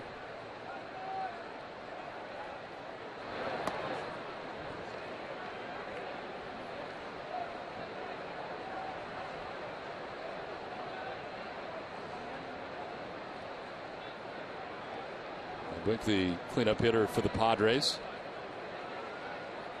Quick check at first base, and Bartlett back to the bag.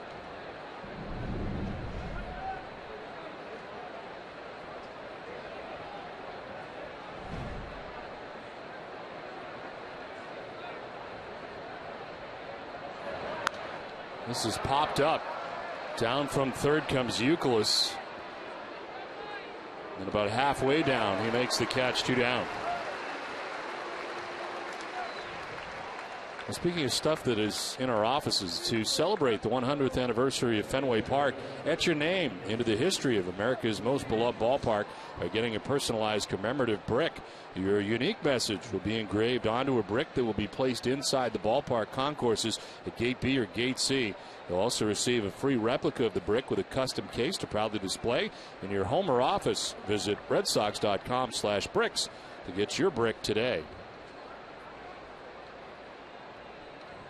A walk to begin the fourth inning, but since then, Aceves has got Headley and Ludwig, the 3-4 hitters, and now Jesus Guzman, who is 0 for 2, gets jammed and sends it foul.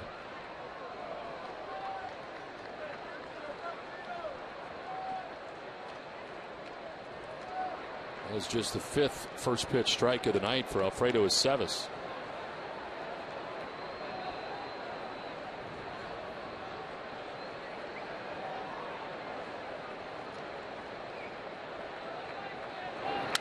Broken bat pop-up. Youkilis will give way to Scudero. And Marco puts it away astride on the outfield grass to end the top of the fourth inning. 4-2 Padres at the end of 3.5.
Baseball on Nesson is brought to you by Southwest Airlines.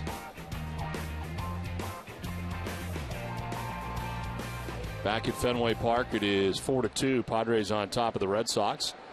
As the Red Sox come to bat here in the last half of the fourth inning, J.D. Drew leading it off. Drew takes strike one. He struck out in the second inning. One of 4 Ks from Matt Latos.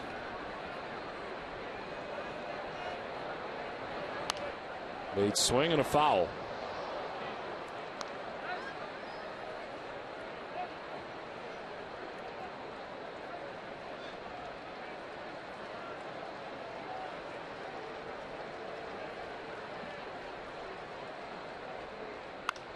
Hooks this down the right field line, foul, and it hangs at 0-2. Drew, Saltalamacchia, and Scudero to face Latos here in the bottom of the fourth inning.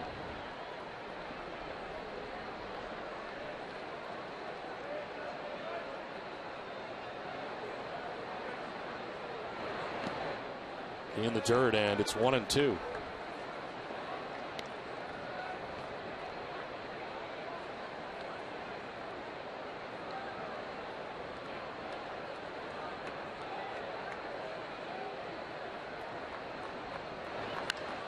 Fly ball to center field. Back goes Cameron Maben. He'll make the catch shy of the track for the first out of the fourth inning.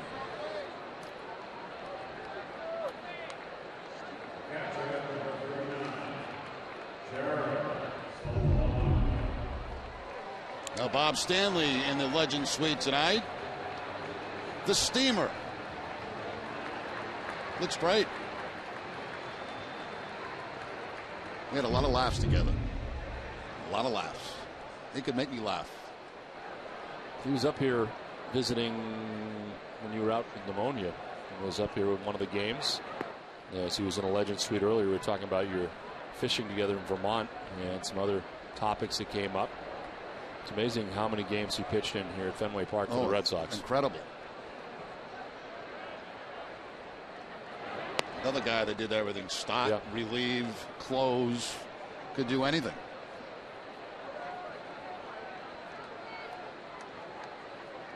Saltalamacchia, a strikeout victim in the second inning. A swing and a miss, and it's 2-1.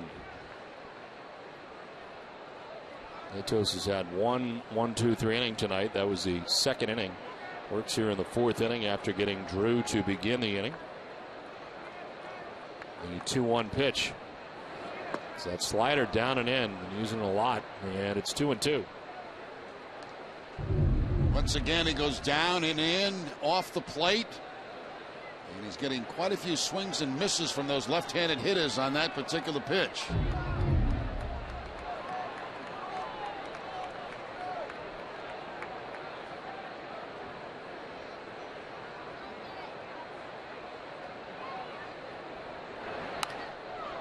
Saltalamacchia fouls it off. 96 that time from Latos. We talk about all the games. No one's played more. 637 among pitchers. Tim Wakefield at 574 next. Mike Timlin 394 for the Red Sox. That's a little surprising, isn't it? That jumps out at me.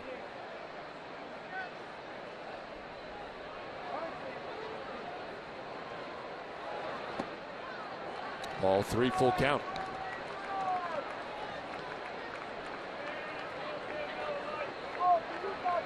Scudero on deck, 1 out in the fourth inning.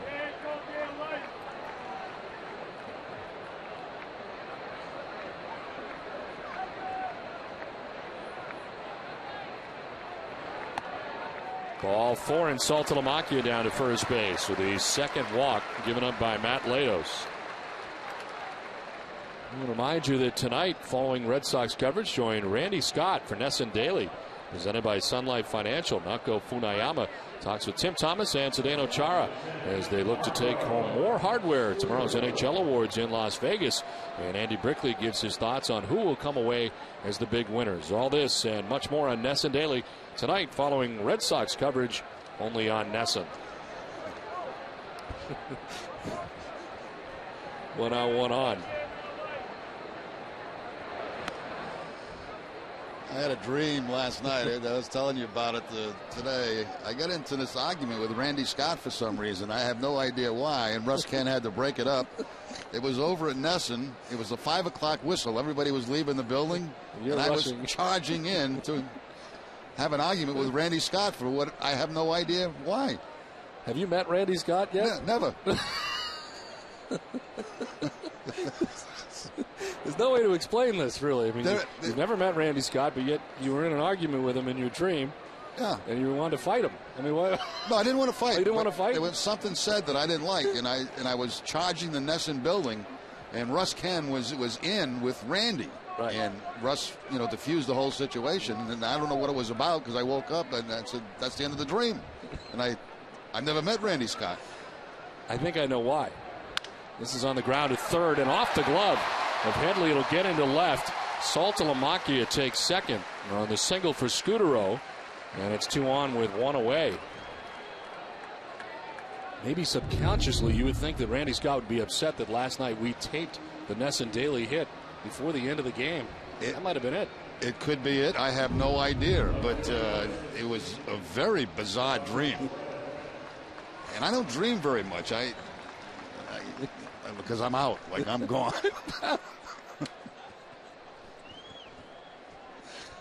2 on, 1 away. I don't have time to dream. Last night you were sleeping with the cup, too. That's right. Reddick hit a triple in the third inning. Scored the Red Sox second run.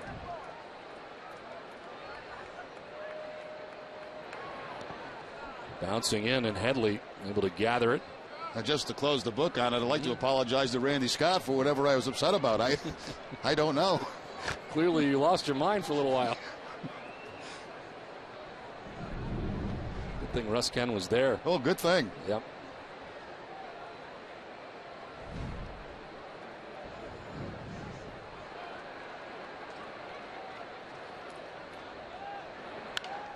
To center field. Cameron Maben going back, going to be over his head and off the wall. From second base comes Saltalamacchia. He will score. Red Sox are back within a run. It's 4-3 now, San Diego. RBI double off the wall in center field for Josh Reddick. Well, how about the night Reddick's having so far? The triple back in the third inning. Now a double to drive in a run here with one out in the fourth inning. This ball tattooed up against that center field wall. One run will score. They have to hold Scutaro at third base, so you got a second and third situation now with one out as the Red Sox chip away at this lead in San Diego.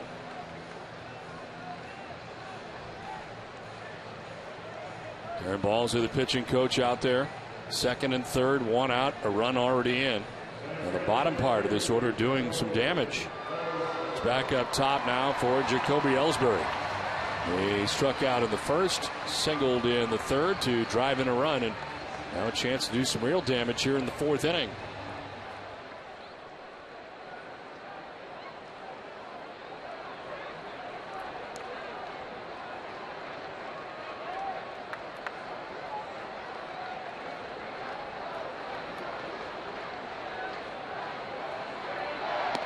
Ellsbury takes strike one.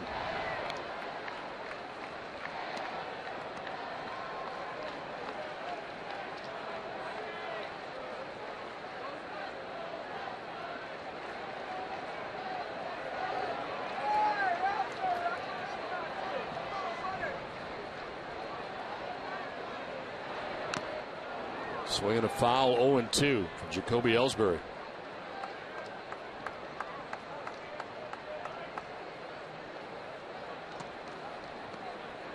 Red Sox now with 7 hits in the game, out hitting the Padres 7-4. Still trailing by a run.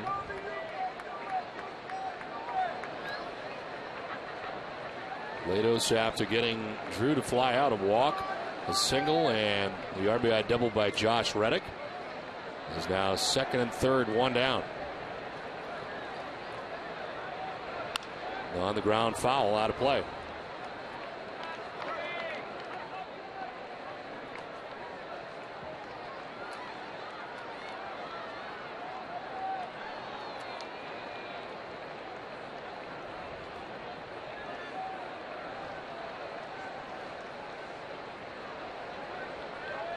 There are the runners. Scutaro at third, Reddick at second.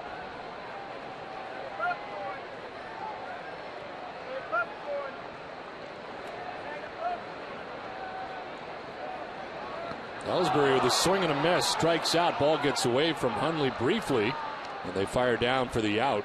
But it is strikeout number 5 for Matt Latos, and there's 2 down here in the fourth inning. Now, when he's been in trouble and he's needed a tough pitch against a left-hander, it's either been a slider or a curveball. This time it's the curveball that's down and out of the strike zone. It gets through the legs of Hundley, but he's able to throw Ellsbury out at first base. So now the Red Sox looking for a 2-out hit from Pedroia.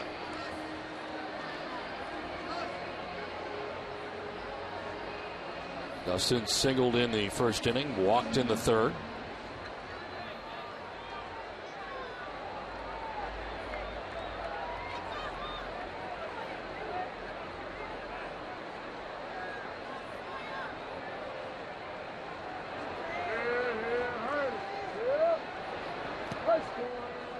Takes ball one.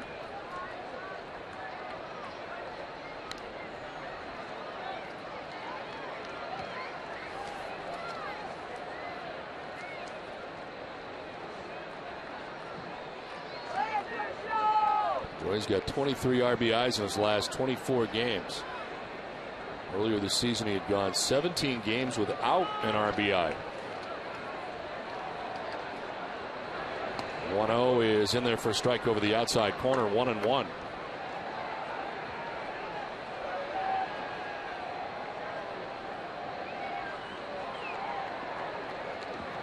Lato's up to 82 pitches with 2 outs here in the 4th inning.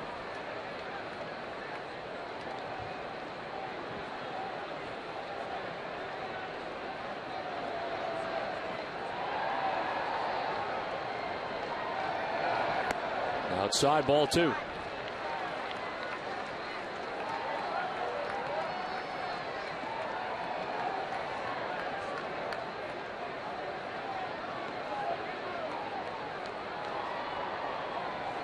Scudero at third base. Reddick at second base. 2 outs here in the 4th.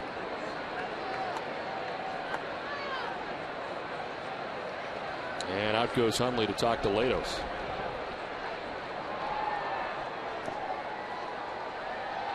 It's time now for tonight's AT&T trivia question.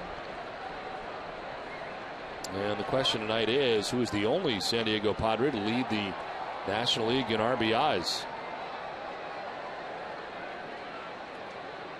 That would be my guess, but you never know.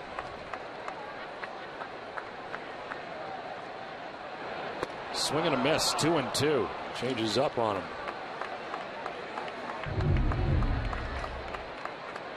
And a pretty good changeup too. Had Dustin, I think, surprised at the selection of that pitch by Latos. Seems too obvious that for that to be the answer, doesn't it? Yes, it does. Especially when they showed him. Don't often show the answer. Kind of ruins it.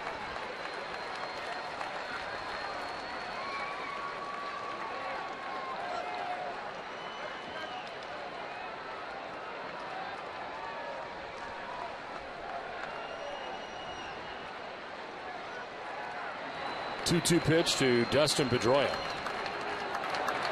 In the dirt outside, full count.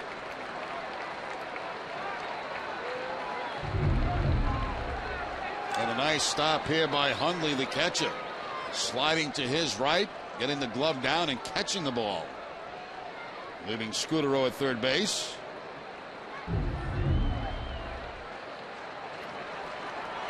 Fifth full count of the night for Matt Latos. He has 5 strikeouts, 2 walks. 3-2 pitch to Pedroia. And this is bounced in too. Ball 4 and he walks him. Loads the bases with 2 down. Second time Pedroia has received a free pass tonight.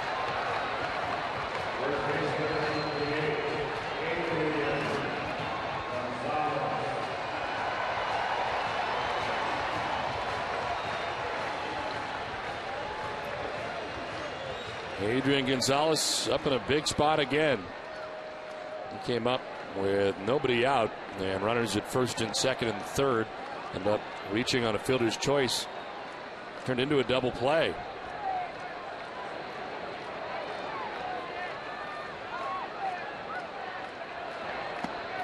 Takes ball 1 inside. 67 RBIs for Adrian Gonzalez on the year. Red Sox trailing by a run here. Dan Wheeler warming in the Red Sox pen.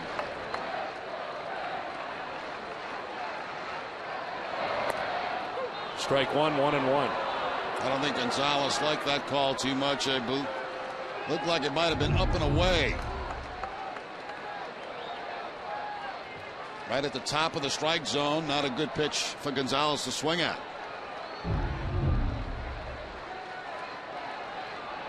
Padres pen is busy. Scribner is up. Saw him in last night's game. Gonzalez grounds it foul and it's 1-2.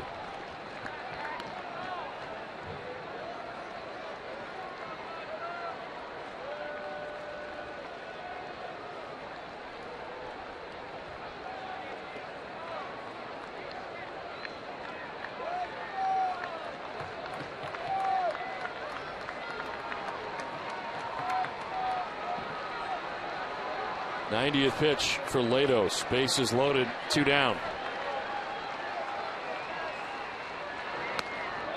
Did he go? They'll check no, says Ed Rapuano on a pitch up. 2-2. Good idea, though, by Latos. He thrown him a couple of breaking balls down, then tries to go up in the strike zone, and you can see that Gonzalez just barely checking the swing.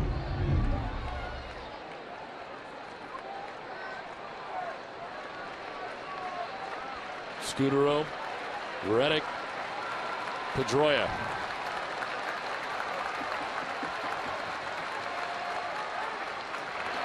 Gonzalez strikes out looking. He knew it, and it ends the inning. 4 done from Fenway. Padres have a 4-3 lead.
Hits this season to Select Habitat for Humanity affiliates in eastern Massachusetts.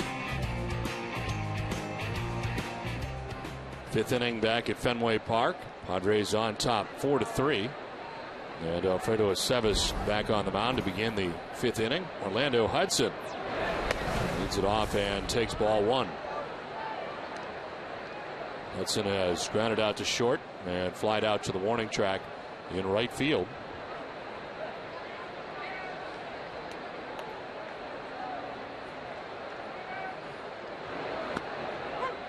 In there for strike 1 and 1. Hudson, Rizzo, and Maben. Works out to be 6, 7, and 8 for the Padres here in the 5th inning.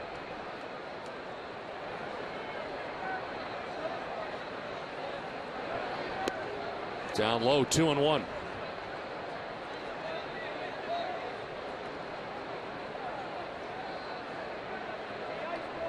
Dan Wheeler started warming up while the Red Sox were hitting. He continues here into this inning. Swing and a miss, 2-2. Well, you're probably looking at Wheeler if a base runner does get on in this inning, because the pitch count already at 89. 90 pitches, I should say, for Aceves. It's got a high of 98. That's on the outside corner for strike 3. In between innings, we had the chance to talk to Terry Francona, and we started on the topic of Alfredo Aceves tonight. Well, command's not been a strength for sure. I mean, the stuff's fine. You know, the walks have led to a lot of runs, but we're in this game. I mean, we're working their guy hard. You know, obviously you can't let him go a lot farther just because his pitch count's getting up there so fast. Tito, Josh Reddick, triple-double in this game tonight. We're watching a good young hitter mature right in front of our eyes. Ram, I agree with that. He swings, you know, when he swings, it strikes. Man, you can see when the ball comes off his bat with some authority. Got so much life in those hands. It's fun to watch. Lastly, Tito, update us on Josh Beckett's situation right now. You know what? He's just sick. He's just good old-fashioned sick, and he's struggling. We're hoping he'll be ready to pitch on Saturday. We want to kind of let him have a normal week, so we'll see how it goes. All right, Tito, thanks. All right, guys. 1 out here in the 5th inning, and a count of 1-1 to Anthony Rizzo. And a swing and a miss. It's 1-2. We're talking about Josh Reddick with Terry Francona. What differences do you see with him? And I guess the first one that kind of jumps out might be the patience that he's displaying now that he didn't have before. And swinging at more strikes, I think, Don, than what we've seen in the past. We've seen a lot of them in spring training, obviously, and then swing and a miss. And speaking of swinging at strikes, Rizzo back-to-back Ks now for Sebas, 2 down. Yeah, back-to-back strikeouts for Sebas on fastballs. It's Hudson, now Rizzo, fastball away, but getting back to Reddick, we saw him in spring training. There wasn't a fastball he didn't like, no matter where it was. And I think he's become the more at bats he gets professionally, I think the more patient he becomes. And when he makes contact, he hits the ball hard. There's no doubt he kind of took a look in the mirror last year while guys were kind of flying by him, the Kalishes, the Navas of the world being called up while he remained at AAA. He took notice and tried to do a little self-evaluation of what he could do better and went and did it. And here he is. And Reddick tonight has already contributed with an RBI double in the 4th inning. That's in there for strike 1-1.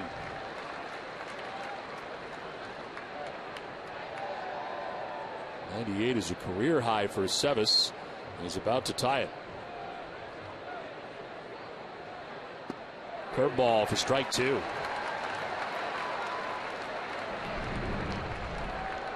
Been sharper here in this inning than he may have been in the game as he reaches this high pitch total and a new high in his career. It's a fly ball out to right center field. Ellsbury is tracking it.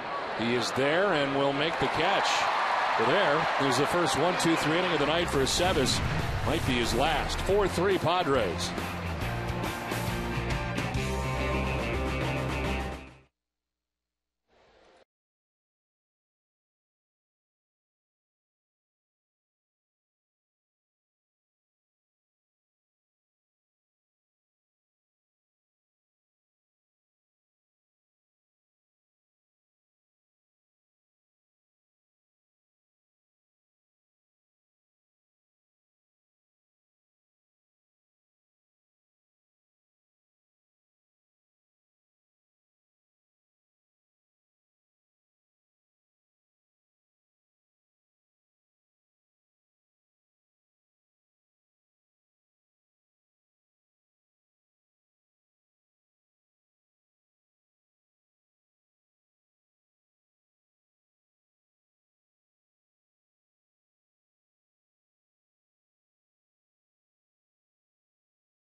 Boston Red Sox baseball in Nesson is brought to you by Eastern Bank. Commitment, compassion, and love of the game. These are just some of the things Eastern Bank is made of.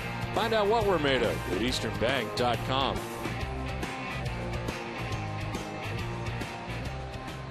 Alfredo Sebas with a 1-2-3 5th inning, 99 pitches, and departs most likely trailing in this game at the moment as the Red Sox come to bat trying to get him a lead. Look at his line. The walk's the big thing, and 5 were in a row. As the pitch is outside, ball one.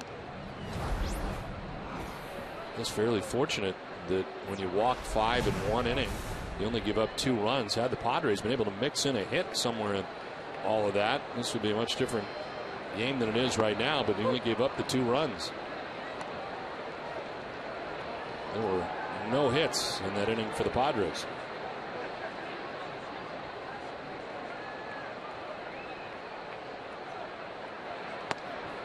In tight, 2-1. In the meantime, Matt Latos has really had to work hard. Red Sox have had lots of base runners. They've left 6 men on. That includes the bases loaded last inning. Breaking ball down and away, 3-1. And he's also thrown a lot of pitches, 95 as you can see so far in the game tonight.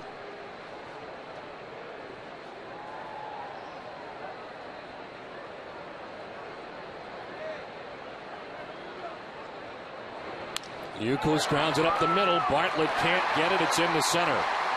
3rd hit of the night for Kevin Youkilis.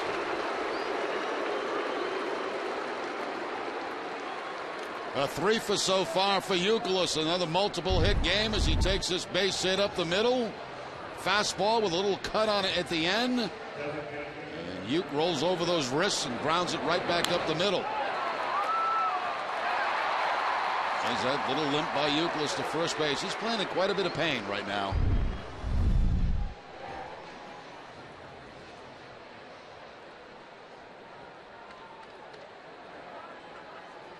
So lead runner on for the Red Sox for the 2nd time in 5 innings. David Ortiz 0 for 2. Struck out swinging in the 1st inning. Grounded out to second base in the 3rd.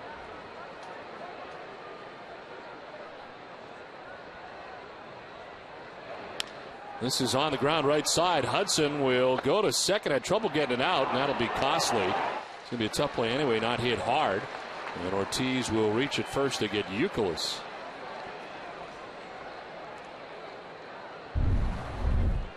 There's the shift on, and you can see Orlando Hudson has to charge the ball and then spin around. Had some trouble getting out of the glove, but I think if he's clean with it, they still don't get the double play. Ball really not hit hard enough. So 1 out Ortiz at first base, and J.D. Drew coming up.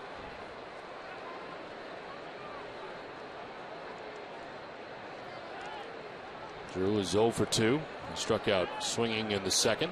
Flied out to center field in the 4th. And takes strike 1.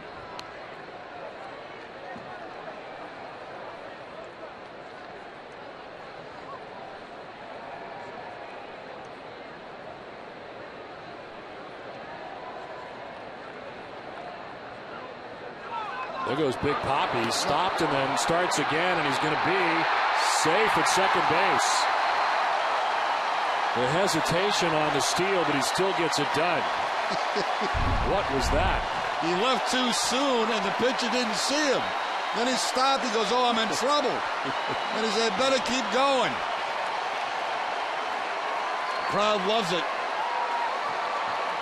It's amazing the pitcher Latos is paying no attention to him at all because they're playing behind him. And Big Papi got such a good jump. He went, "Oh no, he's going to throw over here," but he never did. 11th stolen base for Big Papi.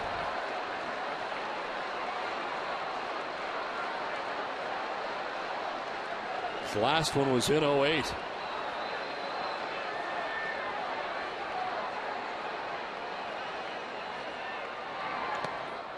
Swing and a miss. It gets away. Drew will be thrown out at first as Ortiz takes 3rd.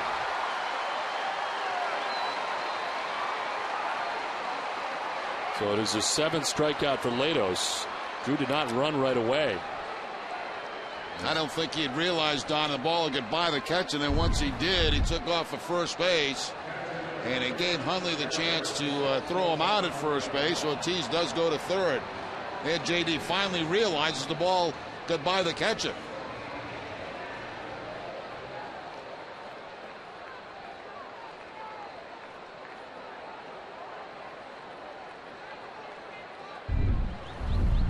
Tying run 90 feet away.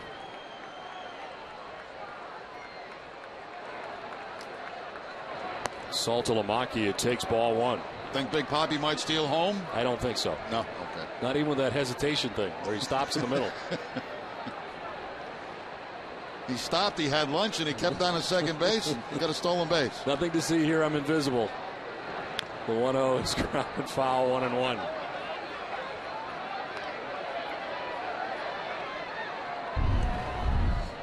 There's lunch break right there.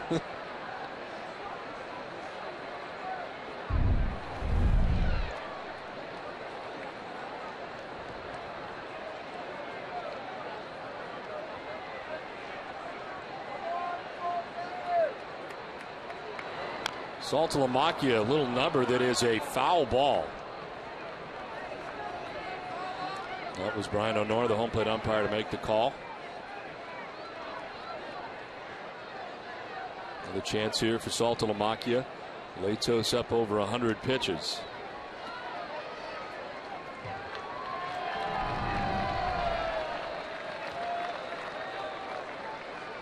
.107 is the most that he has thrown in a game this season, and he's done it a couple of times.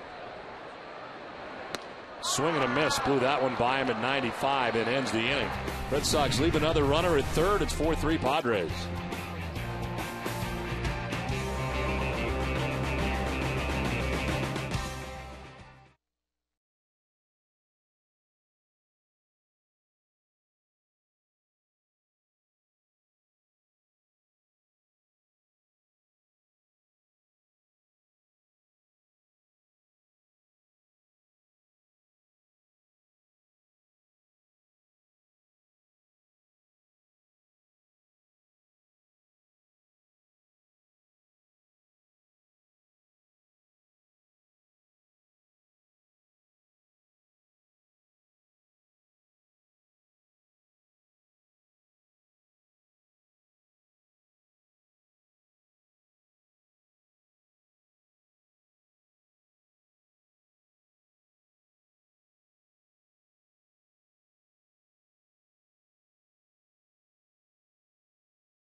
Immediately following the game, stay with us for WB Mason's Extra Innings Live with TC, Peter, and Heidi. Get a breakdown of Alfredo Aceves' outing, including his take on tonight's performance. Plus, he'll have the manager's perspective from the press room.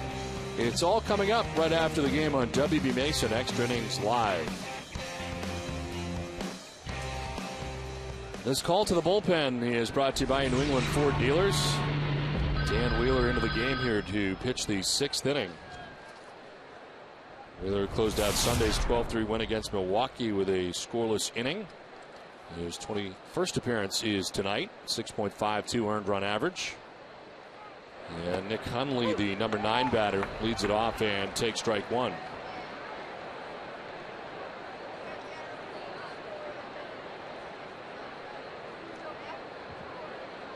The last 3 outings for Wheeler have been scoreless. 2 1/3 innings. Fouled off, and it's 0-2. Don, we talked a lot about the connections between the Padre organization and the Red Sox organization, from the front office down to the players. And one guy I'd like to recognize is third base coach Glenn Hoffman. Old teammate of yours, double play combo, right? Yeah, shortstop here for the Red Sox. What a terrific guy. One of the best guys in the business. Managed the Dodgers for a while, coached for the Dodgers.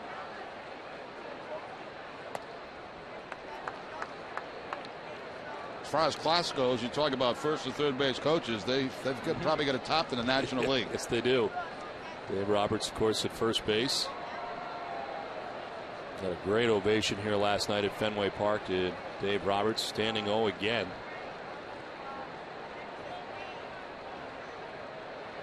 1-2 is on the outside corner for strike 3.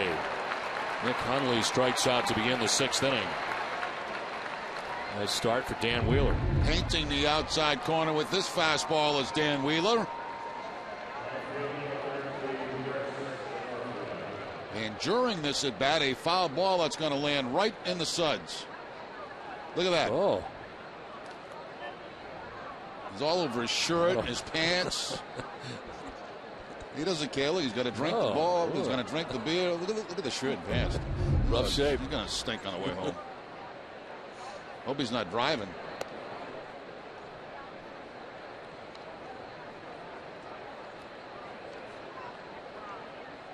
Where'd the beer go? He's got the well, the beer's all over. Yes, I was going to say. We know where the beer went. Houston Orphea has struck out, walked, and fouled out. And he takes strike 1, 1-1. It was Seves tonight, going the first 5 innings, giving up 4 hits and 4 runs. He walked 6 and at one point 5 in a row in the 2nd inning. He struck out 4 and departs on the hook.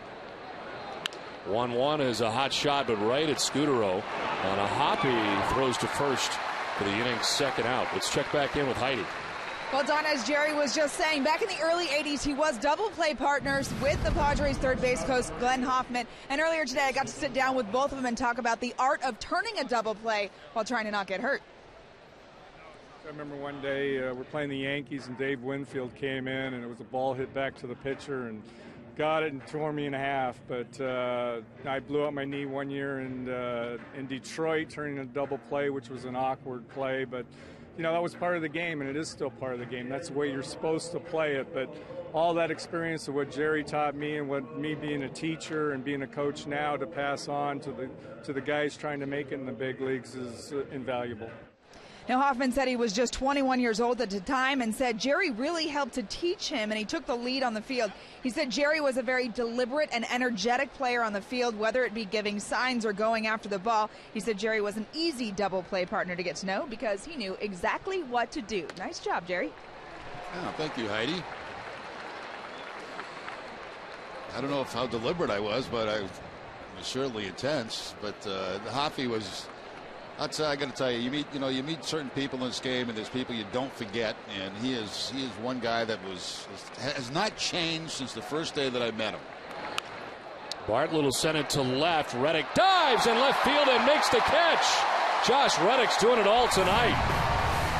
4-3 Padres on top.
Defense is brought to you by the Home Depot. More saving, more doing. That's the power of the Home Depot. And Josh Reddick, fabulous play out there in left field. Diving, picking the ball off the grass and showing the umpire that it's in control in his glove.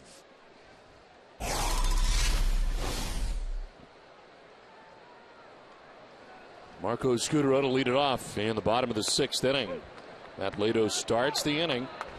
That was pitch 105. And Marco Scutaro batting for the 3rd time tonight. Marco is grounded out to the mound and singled to left.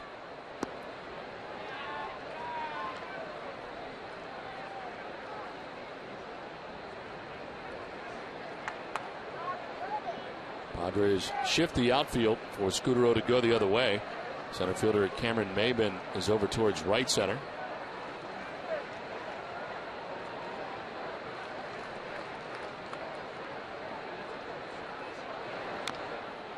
Rolled foul, 1-2.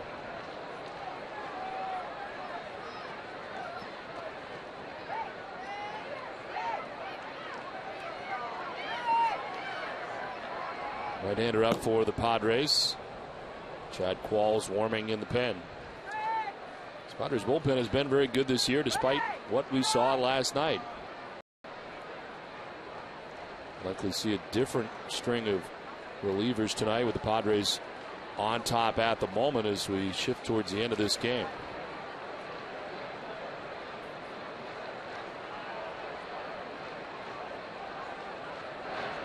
On 2 is lifted foul and out of play. Arbor Coat exterior stain by Benjamin Moore, revolutionary waterborne stain that outperforms the best oil-based stains on the market. Find Arbor Coat at your local Benjamin Moore retailer.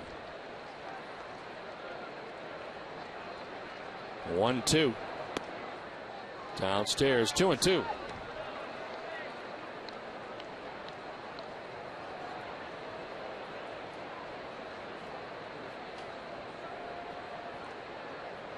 Eight strikeouts for Latos. This is up the middle. Orlando Hudson can't get it. It's into center. Second hit of the night for Marco Scutaro. Well, the bottom of the Red Sox batting order doing very well. Scutaro 2 for 3 in the game. Josh Reddick coming to the plate 2 for 2. It's a fastball away that Scutaro takes up the middle past the dive of Orlando Hudson.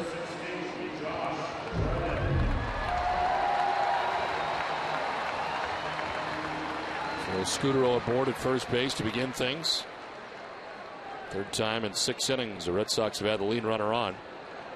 Josh Reddick is 2 for 2. He's got a triple and a double and a great catch in left.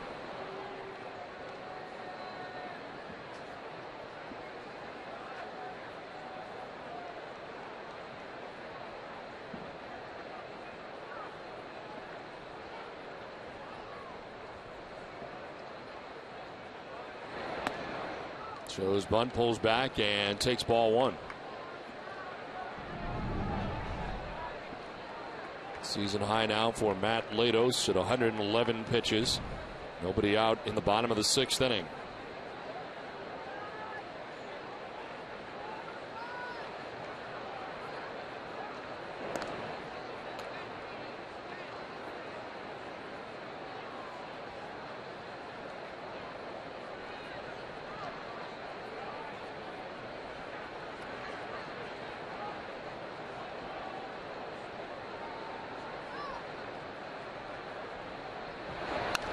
Reddick gets under this and pops it up right side of the infield. Orlando Hudson on the outfield grass makes the catch for the first out of the inning. It's time for a game break and Tom Caron. TC.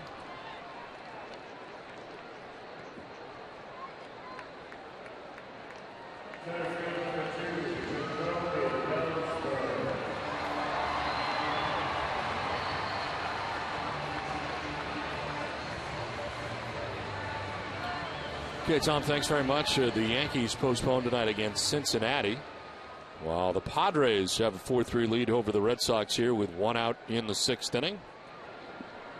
And Jacoby Ellsbury coming up. He has struck out twice and singled to drive in a run. And a swing and a miss for strike 1.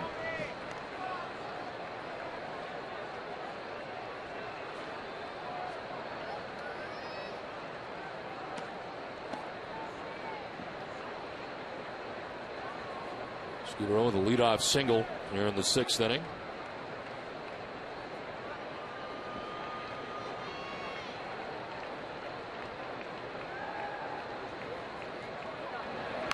On the ground, third baseman was in. He grabs it, long throw, off balance, and it's off the glove of Rizzo. So Scudero will now scamper to third.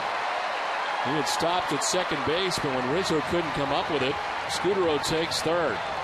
I think this should go as a base hit and an E5. Kind of a check swing, as you can see, by Jacoby Ellsbury. Look where the third baseman, Headley, is playing. Has to go way into foul territory.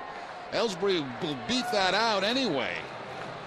And then the throw, of course, would allow Scudero to go to third base. We'll see how they score it, but I think it should be a base hit and an E5. It is.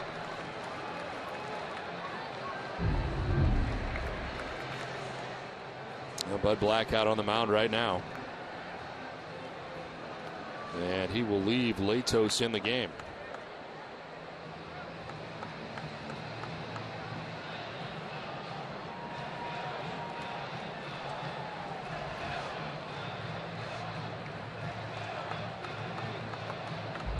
The league leaders are brought to you by Verizon 4G LTE. And in hits, Jacoby Ellsbury is second behind his teammate, Adrian Gonzalez. He's got 104, Ellsbury with 92.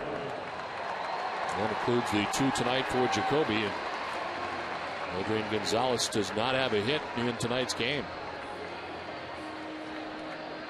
Here is Dustin Pedroia, first and third, 1 out.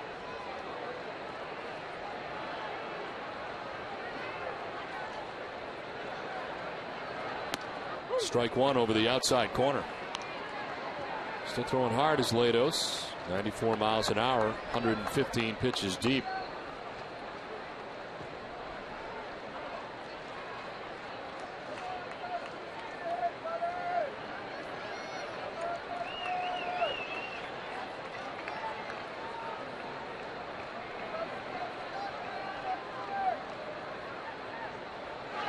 Runner goes at first at Ellsbury. The throw is a good one, and Ellsbury is out. Collision with Orlando Hudson, who still has the baseball in his glove. They get timeout finally at second base, but he comes up lame. He might have got spiked by Ellsbury as he was going down to put the tag on at second base.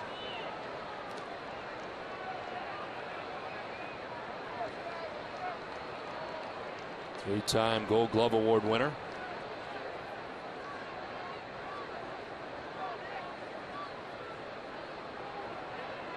He's already been on the DL twice this year. It's his glove hand, so we'll see what happens here on the throw to second base.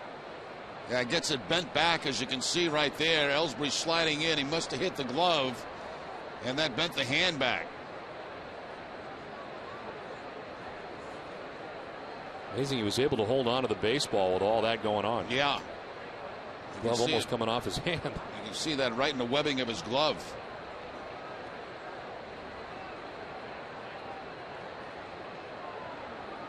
That's a heck of a play there by Orlando Hudson. Wow. They're still checking on that hand.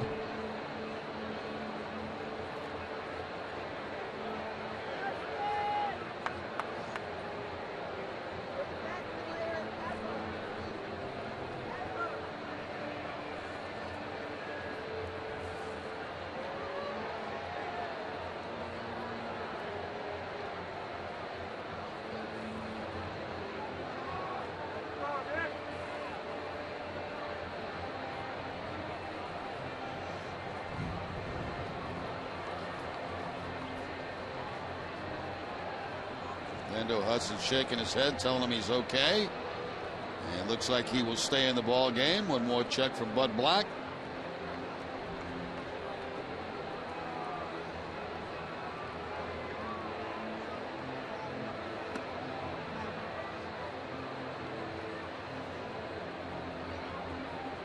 Well, Matt Latos throwing 116 pitches, a career high. 113 had been his previous high, and that was last year.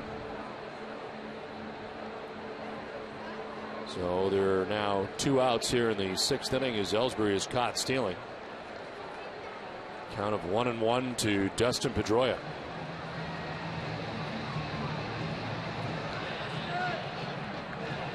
He's been on base 3 times already tonight. Single in the first inning. Walked in the third, walked in the fourth.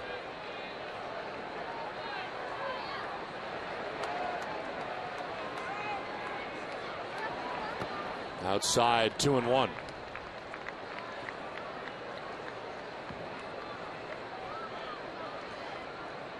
Eight strikeouts in the game for Latos. And that is a season high. His previous high had been 7 strikeouts. He has walked 3. Has a 4-3 lead in the 6th inning. Ball 3.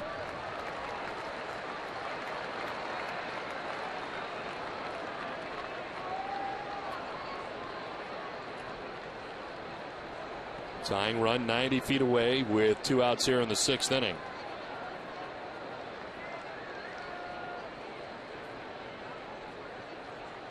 Pedroia with a swing and a miss. Full count. No fastball that time. Looked like a slider that time from Latos, or a changeup. Might have been the changeup. Looked like a changeup grip.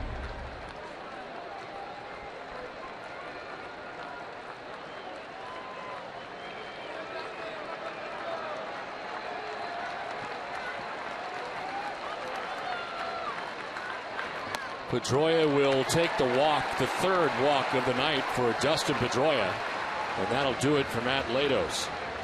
So he doesn't get Pedroia. The inning continues, and his night is over at 120 pitches as the Padres will go to the pen. San Diego on top here, 4-3. The pitching change from Fenway Park.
The showrooms of FW Webb. Find a showroom near you at frankwebb.com. 4-3 Padres on top of the Red Sox. 2 outs in the bottom of the 6th inning. Red Sox have runners again at the corners as the Padres bring in Chad Qualls. His 36th appearance, 3-3 with a 2.52 earned run average. 20 Ks and 35 2/3. Opponents hitting at 256 against Qualls. He is 5 appearances away from 500 Major League games and leads the team with the 36 appearances now. Tied for 8th most in the National League. He's worked scoreless 28 of 35 so far into his 36th appearance. And Adrian Gonzalez bats with the tying run 90 feet away. And the base runner in Dustin Pedroia at first base. And 2 outs here in the 6th inning. Adrian is 0 for 3 in the game. Fouls it off. Back and out play.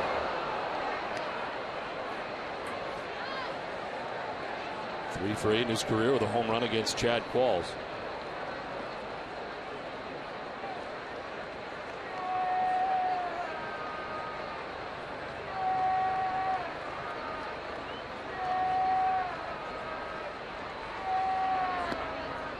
In the dirt, 1-1. Matt Latos, responsible for the runners on, goes 5 2/3, scatters 10 hits, and so far charged with 3 runs, walked 4 and struck out 8.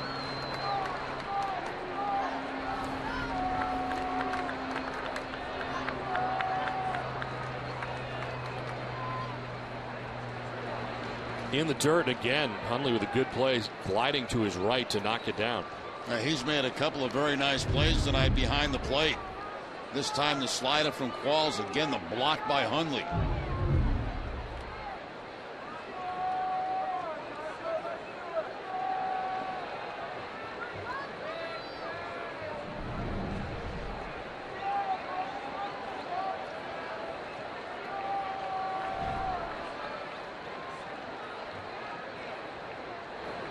Gonzalez right side and threw a base hit. Scudero from third base to tie the game at 4-aside.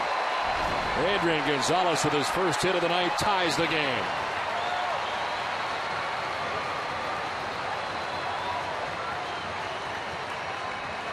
Now Gonzalez gets a low fastball and gets it by Rizzo at first base. A topspin ground ball. Rizzo going to his right, cannot make the play, and Gonzalez picks up his 68th RBI, and the Red Sox tie the score.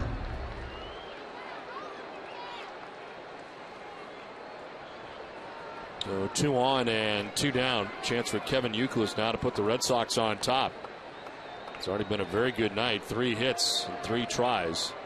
2 singles and a double. He's driven in a run.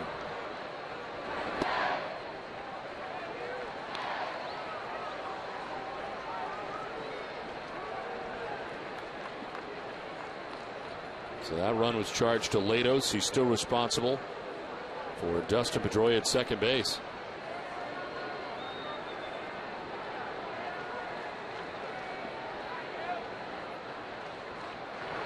Youkilis with a swing and a miss. That one's by him, 1-1.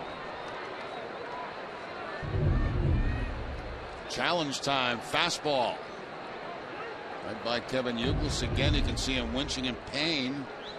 Wincing or winching? Wincing. Wincing. Yeah, I've been saying winching. I have my own dictionary. It works, and I know what you meant. Yeah.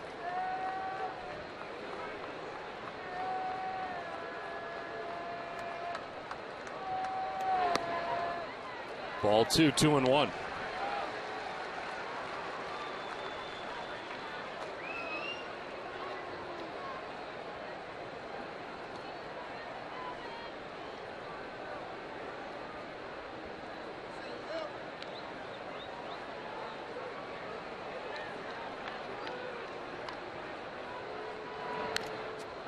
Fouled back, 2-2 now to Kevin Youkilis. Padres had a 4-1 lead in this game. Red Sox tie it up here at 4-4. Chances before to tie it up. Leaving 2 on in the 3rd. Bases loaded in the 4th. Tying run at third base in the 5th. They push across the tying run here in the 6th inning. Fredo Cevis, who started this game, was 5 innings for Terry Francona. Walked 5 batters in a row back in the 2nd inning. But it's a tie game now. Ball 3, full count, and the runners will get a start.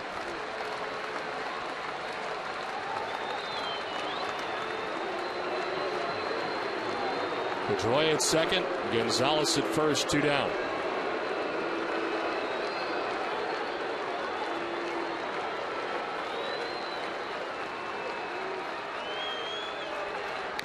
Youkilis fouls it off.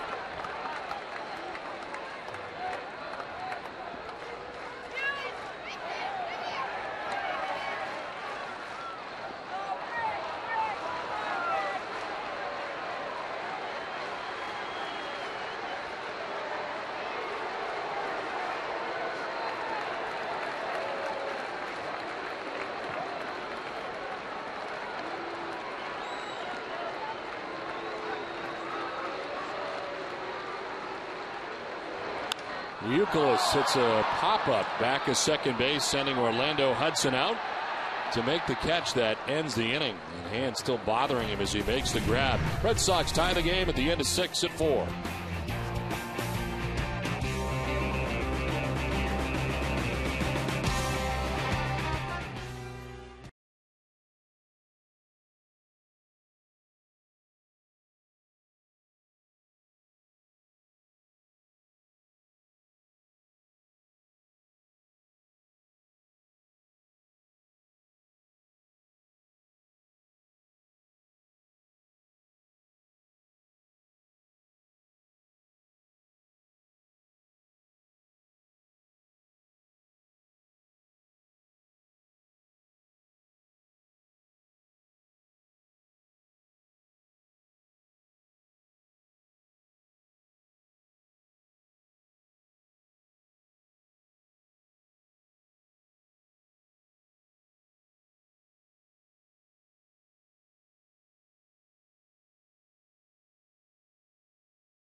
A 4-4 ball game back at Fenway Park now. Red Sox have tied the score. The run in the bottom of the 6th inning.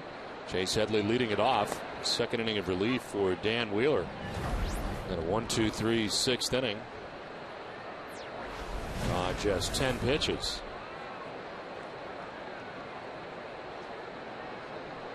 Headley, Ludwig, and Guzman. 3, 4, and 5 here for the Padres, and there's strike one. Daniel Bard warming in the Red Sox pen.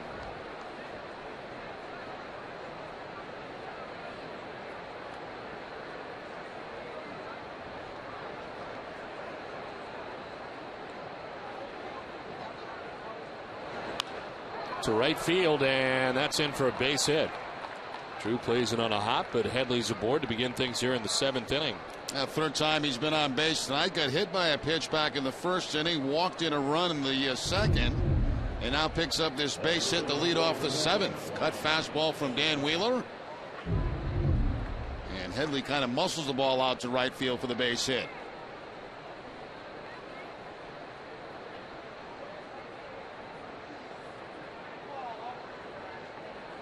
So lead runner on for Ryan Ludwig, who is 0 for 3. He's put the ball in the air 3 times. Popping out to first, flying out to center, popping out to third. Each ball has come out onto the field in the triangle area.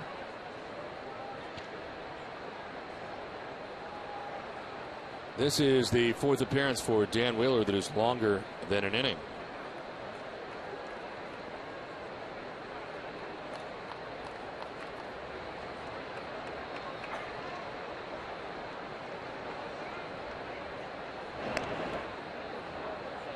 Eight steals at first base for Headley. He's been caught only 1 time.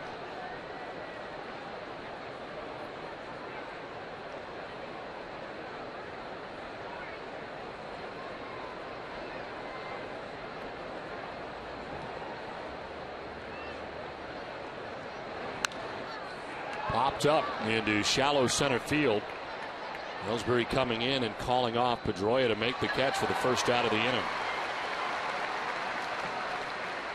It's time now for the answer to our AT&T trivia question.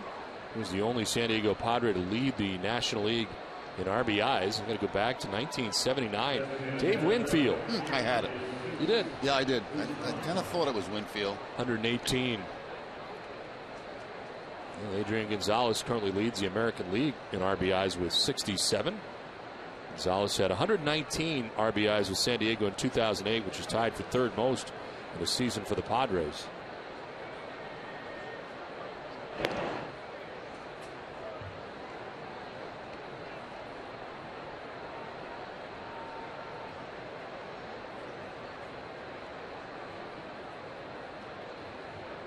Ken Caminiti holds the mark with 130 in 1996. And David Ortiz, the last Red Sox take home the RBI crown. And he did it for the second consecutive season in 2006.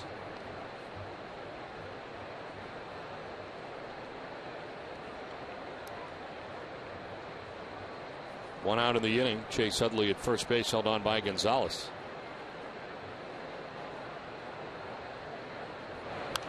Foul back and out of play.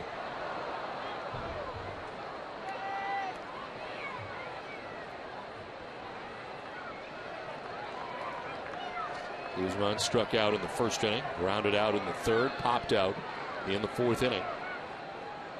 Padres had a 4-1 lead, all tied 4-4 now.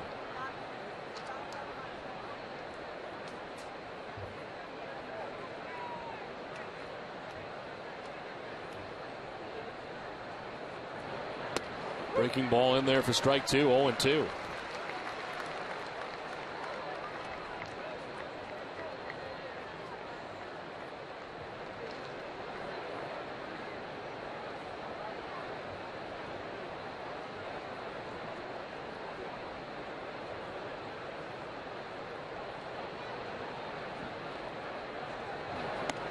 Outside, ball one, 1-2.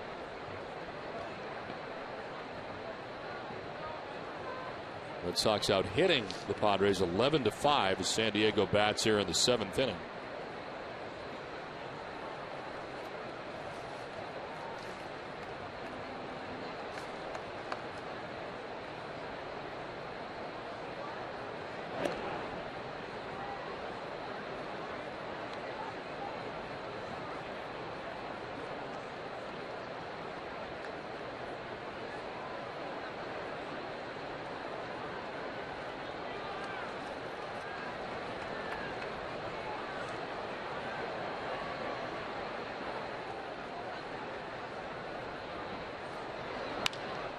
To right center field, Ellsbury on the run, headed back. It is deep, and he will not get there. Jumps up into the bullpen. It's a ground rule double.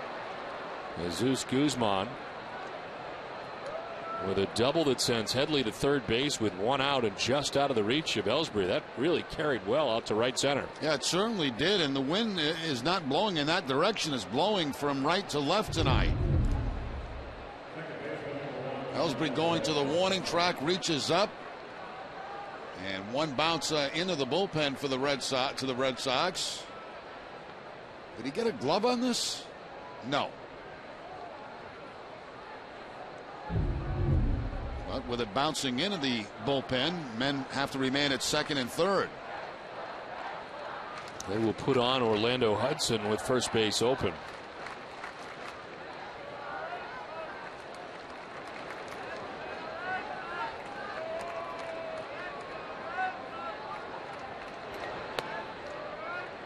Have to wonder if they'll go to Daniel Bard after this intentional walk.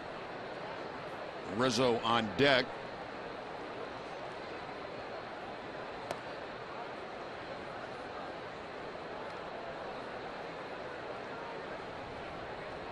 Bard very much ready. He's been kind of waiting out there in the pen, just looking on.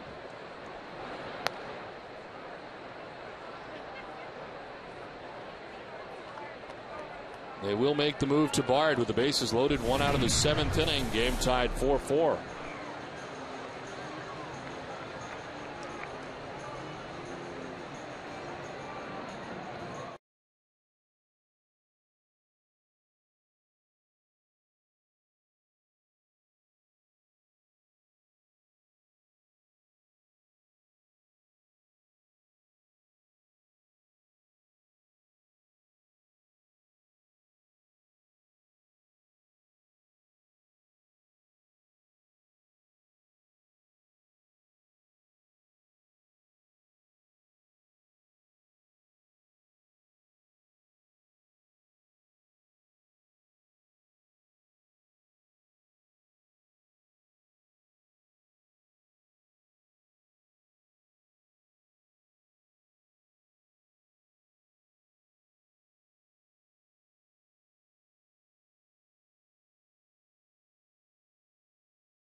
Padres would get 2 runs in that second inning. They would lead 4-1. Josh Reddick and the Red Sox leading the comeback. Reddick with a double in the 4th inning would score Jared Saltalamacchia, and then the game tying base hit for Adrian Gonzalez. Now the bases are loaded for the Padres, and Bard's first pitch to Rizzo is a swing and a miss for strike 1. Now Bard elevates that first fastball against Rizzo. Daniel's 33rd appearance of the year, 1-4. The 2.67 earned run average. It's 33 Ks and 33 2/3. And an inning and a third 5 days ago at Tampa Bay against the Rays. Leads the staff now at 33 outings, tied for 6th most in the American League. And his 33 Ks second behind Papelbon, who's got 39 on the staff.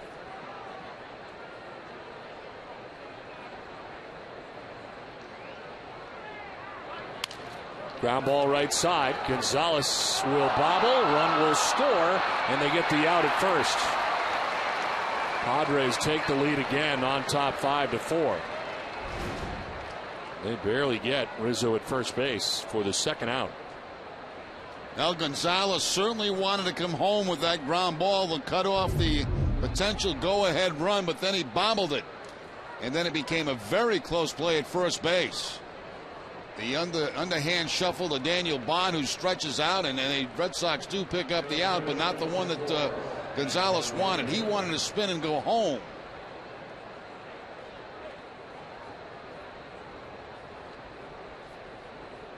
It did look like he got him.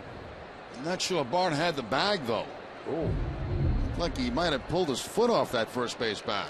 Bud Black, the manager, was out there. He's returning to the dugout now.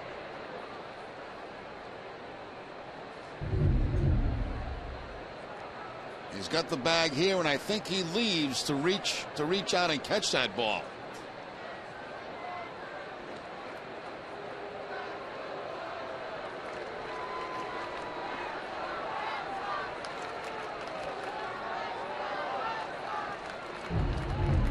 Give him credit for out number 2. Pitch in there for a strike to Cameron Maben. He has walked, single, flied out to center field. Padres center fielder batting with 2 outs, runners at second and third. With the Pods back on top again. Slider in there for strike 2.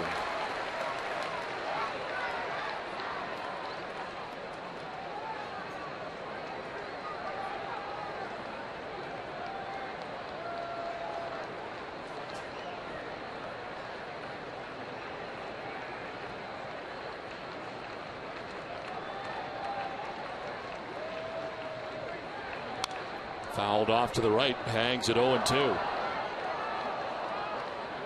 Runners on, the responsibility of Dan Wheeler, who had an inning and a third, giving up 2 hits. So far charged with a run. He is now on the hook with the Padres taking the lead. He walked one. It was intentionally struck out one. Guzman at third, Hudson at second, 2 outs in the 7th.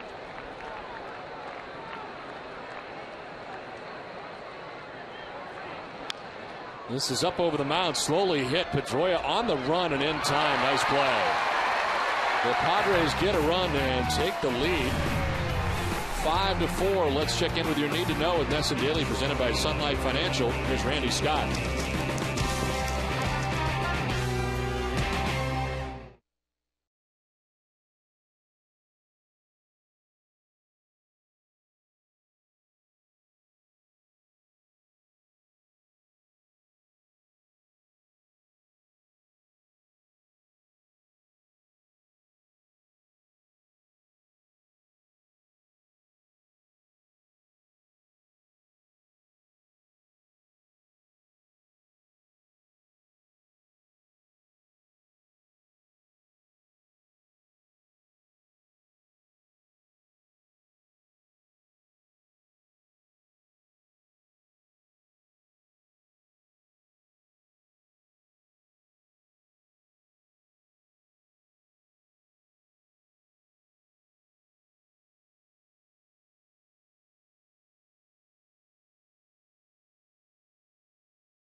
Sox final with TC, Peter, and Heidi. We'll have the final word from Fenway and a preview of John Lackey's start in tomorrow's series finale with the Padres, plus all the highlights from around the majors. It's coming up right after the game, and it's only on NESN.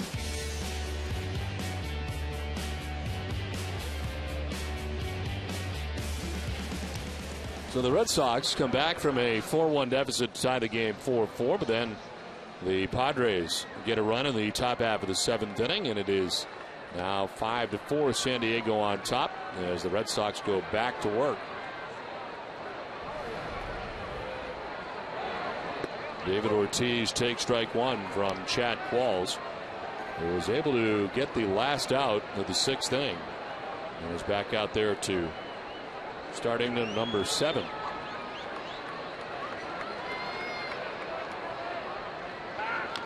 Check swing foul, 0-2.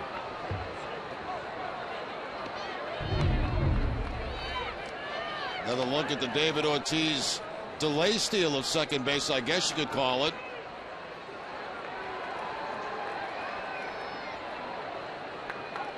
And the two having a laugh, Latos and Ortiz, after the end of that inning.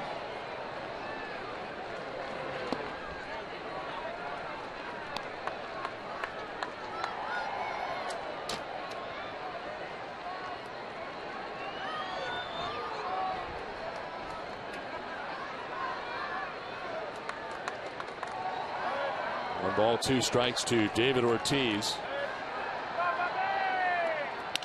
Ground ball softly hit into the shift. Hudson on the right side. 1 out in the inning. Dunkin' Donuts and its local franchisees are committed to the communities where they live and work throughout Red Sox season. Dunkin' Donuts is honoring organizations who are also working to help make our neighborhoods better places. Tonight they're honoring the Worcester Fire Department as a Dunkin' Donuts community champion.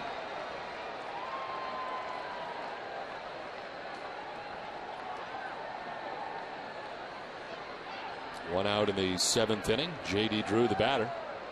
He is 0 for 3 in the game. And a swing and a foul tip. Drew struck out in the 2nd. Flied out to center field in the 4th. Struck out in the 5th.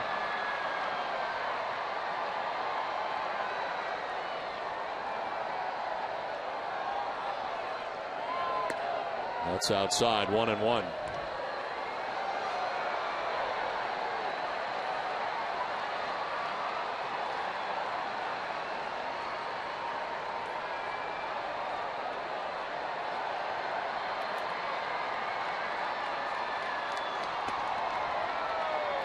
Matt Lato started the game tonight for the Padres. Went 5 2/3, but 10 hits and 4 runs. He walked 4 and struck out 8. Not part of the decision right now. Chad Qualls, pitcher of record for the Padres, who regained the lead in the top half of this inning.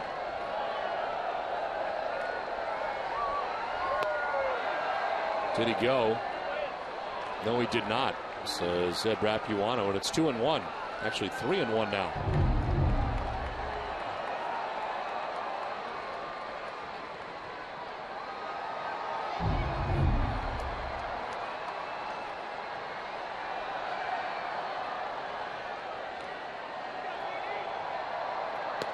Ball 4, and Drew works the walk with 1 out in the 7th inning.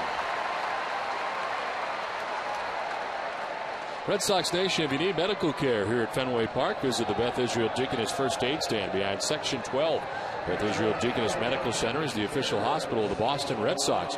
Visit them at bidmc.org. So a 1-out walk for J.D. Drew. It's the 5th walk given up tonight by Padres pitching. And it brings up Jared Saltalamacchia. He struck out twice and walked. Take strike 1 from Chad Qualls.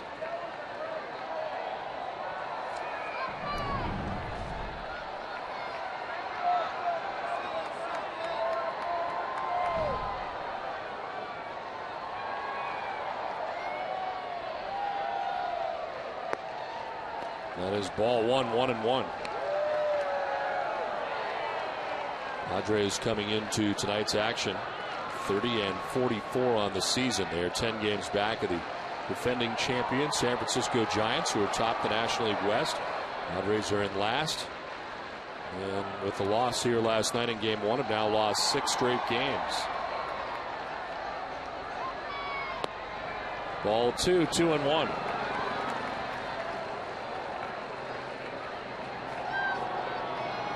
Mike Adams, a right-hander, will start to warm up here for the Padres.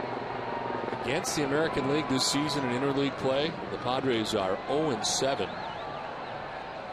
But they've got a lead here right now, 5-4, as the Red Sox bat in the bottom of the 7th inning. Fouled off to the left, 2-2.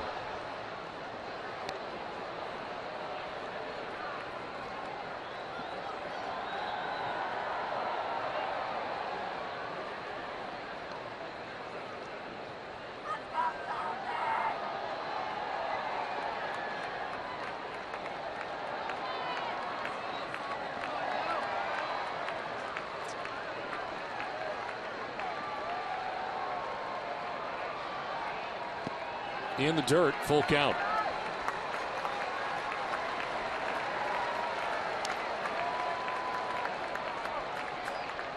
Marco Scutaro waiting on deck.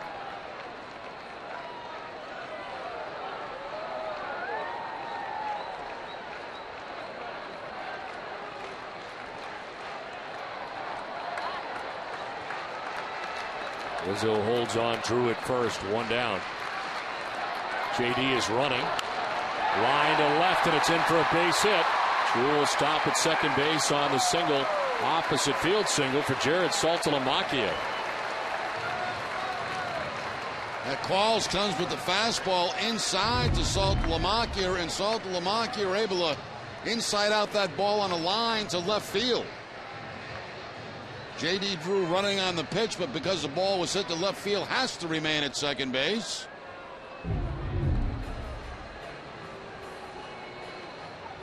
Darren Balza, pitching coach, out there for the Padres with 1 out and 2 on. And Marco Scutaro coming up.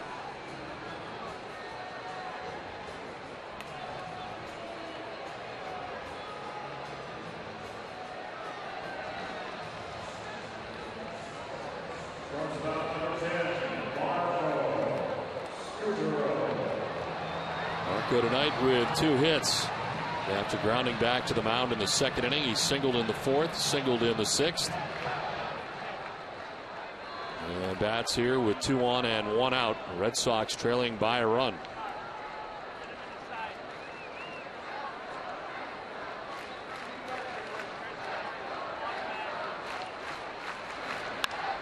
In the air to right center field. Maben is calling, and he'll make the catch. So shallow, no chance for Drew to tag up. So 2 down now in the 7th inning.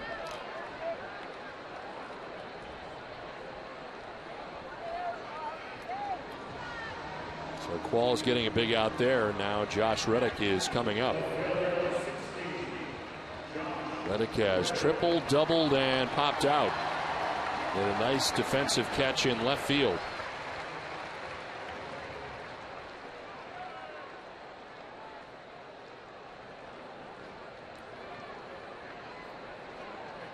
There are the runners. Drew at second base, Saltalamacchia at first.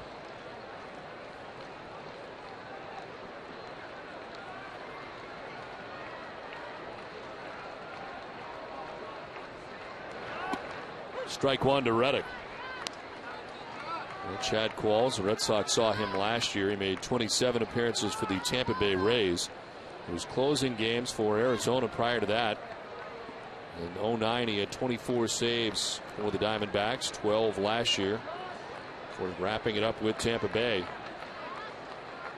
Going there at the trade deadline. 1 pitch is outside, 1-1.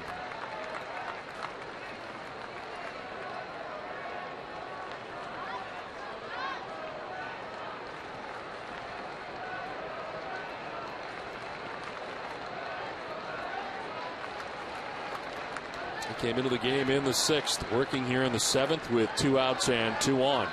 Here's 30th pitch. Reddick grounds to first base. It's handled by Rizzo, who will tag the bag.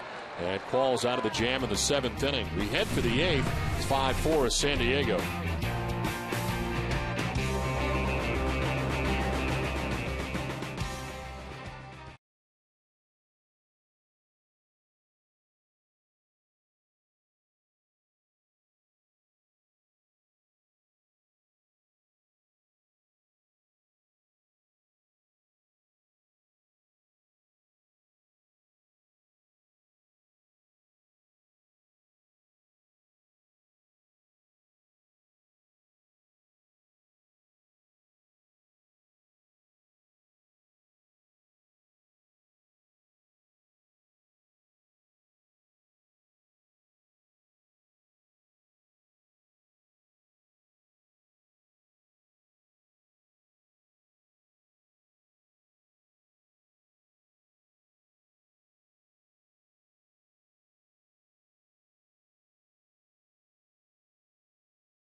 By Eastern Bank, awarded highest customer satisfaction in retail banking in the New England region 2 years in a row by J.D. Power and Associates.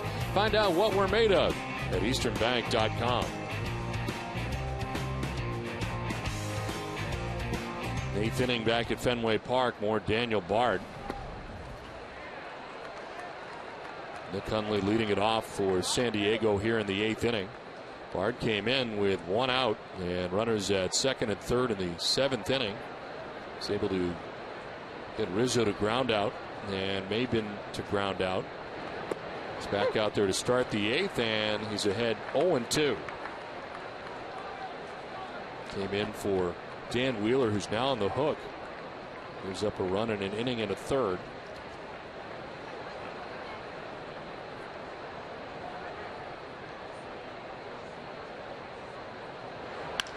Line into center field, a base hit for Nick Hundley, his 2nd hit of the night. Well, Bard quickly got ahead of him with a fastball and a slider, but then a fastball on the 0-2 count. And Hundley hits it ball very hard up through the middle for the base hit. So let's see if they play a little sacrifice. It's something they don't do very often, is sacrifice the Padres.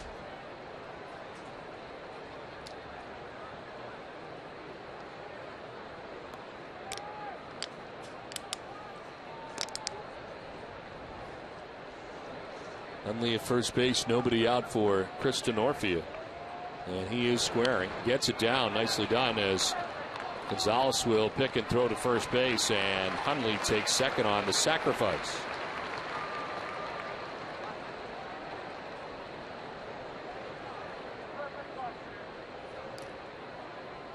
Here comes Jason Bartlett with 1 out and a runner at 2nd base. Bartlett has been on base 3 times in the game tonight. He's singled, walked twice, and lined out.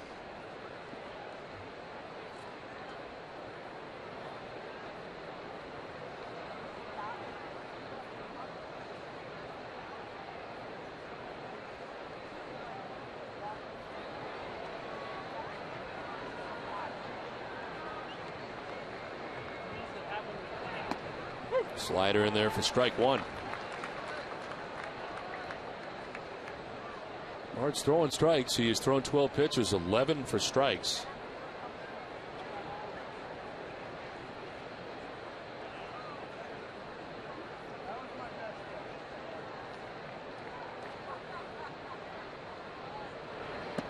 Another one that misses inside, 1-1.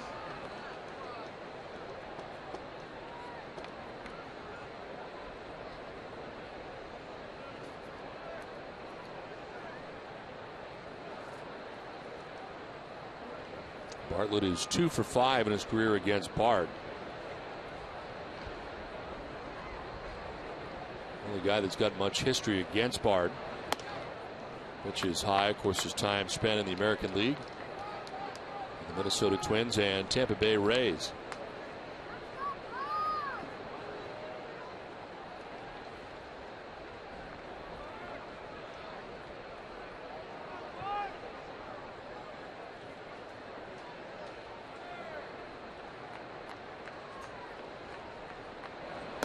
Bartlett lays off ball 3, 3-1.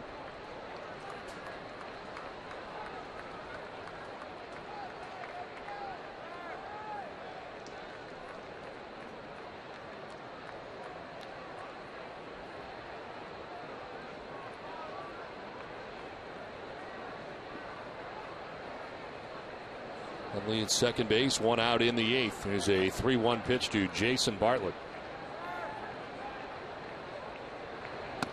And there is ball 4. So Bart ends up walking him. That is the 8th walk given up by Red Sox pitching in the game tonight. Well, tonight's paid attendance is 38,422. It is the largest crowd at Fenway Park post World War II. The previous mark of 38,347 was established on May 21st of 2009. 38,422 on hand here tonight at Fenway Park.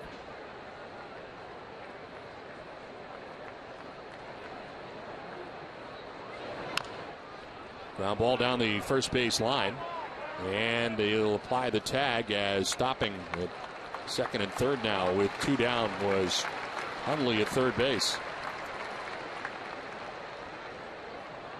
Little chop down that first base line, and Bard able to feel the ball with the glove, applies the tag to the runner Headley as he runs by, and then quickly checks over at third base.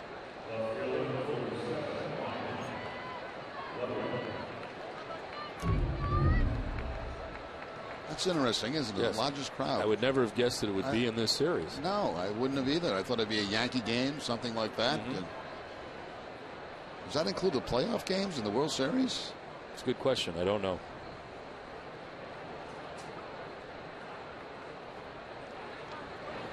That's outside, ball 1 to Ryan Ludwig.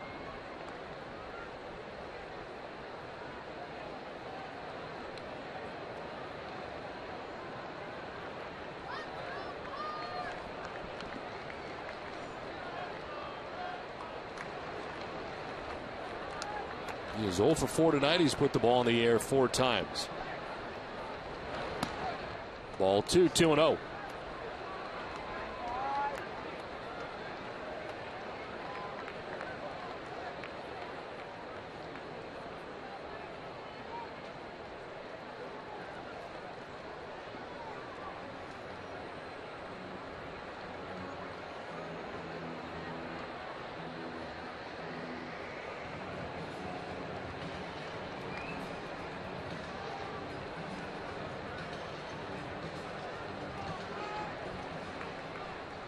Hundley at third base, Bartlett at second base.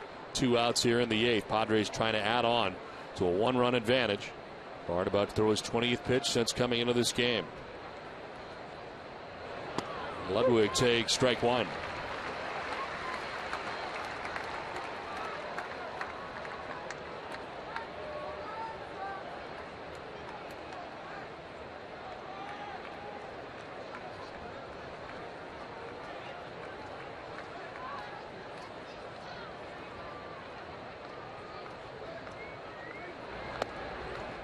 Ball 3, 3-1.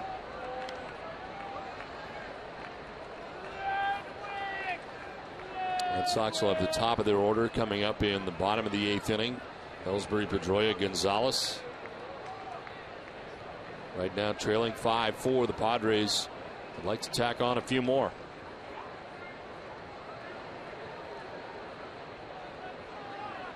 Ludwig pops it up. Foul ground. Saltalamacchia going over, but it's back into the seats. For every Red Sox game that goes into extra innings or the Red Sox get a save, CVS Pharmacy will donate $500 to Children's Hospital Boston. CVS Pharmacy is the official pharmacy of the Boston Red Sox.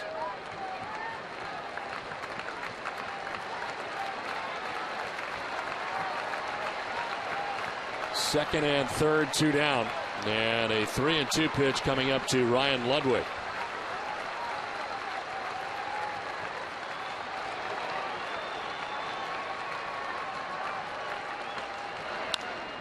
In the air to shallow right. Pedroia going back. In comes Drew. And Pedroia puts it away to end the top of the 8th. Remains a 1-run game to the bottom of the 8th. 5-4 Padres.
The best sports talk in America with John Dennis and Jerry Callahan.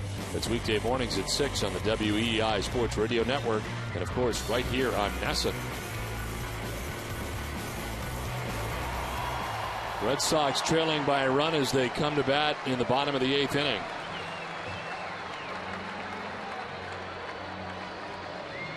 New pitcher into the game now. Blake Adams, 33rd appearance, 2-1 with a 1.39 earned run average. He's worked in 32 1/3 and has 34 strikeouts in those 32 1/3. On an average is 150. Takes over for Chad Qualls. Ellsbury leading it off, has 2 hits in the game. And takes strike 1.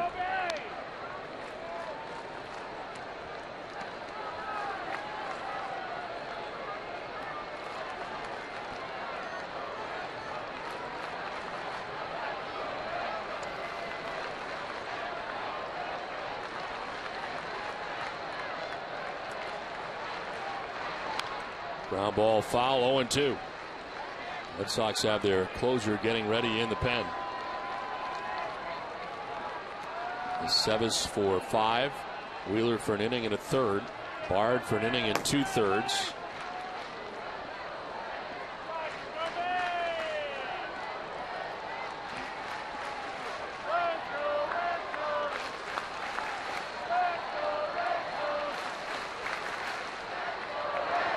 In the dirt, 1-2.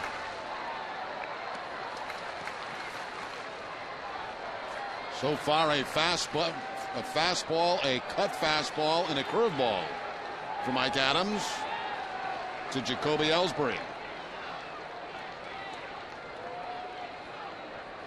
He's not allowed runs in 27 of 32 outings on the year. He has the 5th best earned run average among National League relievers.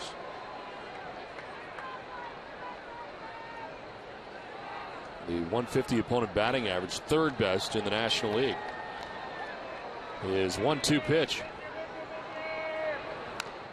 Fouled off down by the shoe tops for Ellsbury, and that hurt. 1-2.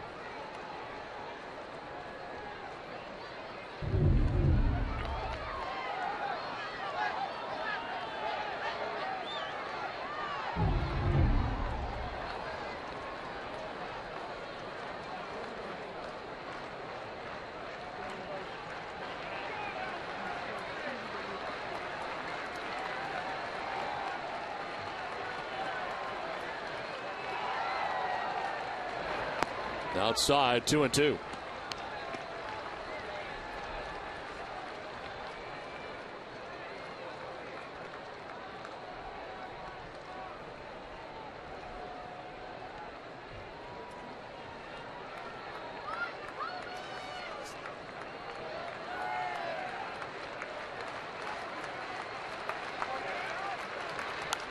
Reaches out and sends it foul down the left field line. Still 2-2.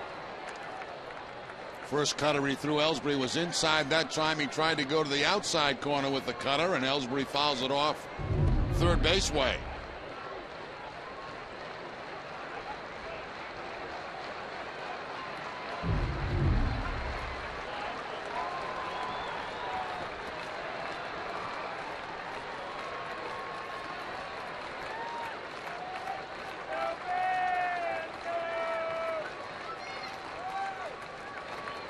Inside, ball 3, full count. Ellsbury had been down 0-2, works it full. Pedroia, then Gonzalez here in the 8th.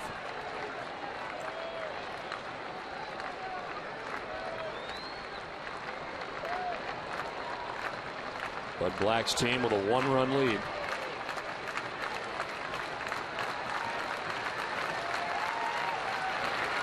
Ellsbury slaps it foul out of play. We'll play day baseball here tomorrow. 1:35 start time from Fenway Park. The Red Sox and Padres wrapping up this 3-game series. And that's it for this homestand. Very quick homestand for the Red Sox. Back out for another long one. Pittsburgh, Philadelphia, and Houston. 3-2, and Ellsbury strikes out. Fastball away. He chases. 93 miles an hour. He's out number 1 of the 8th. And I threw him a couple of cut fastballs away that Ellsbury was able to foul off. This time a straight fastball away. And on a 9th pitch of the at-bat, he gets Ellsbury to strike out.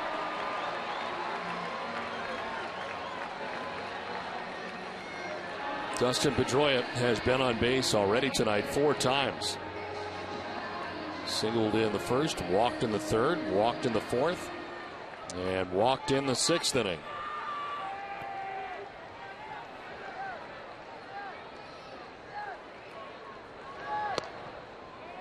Takes ball 1.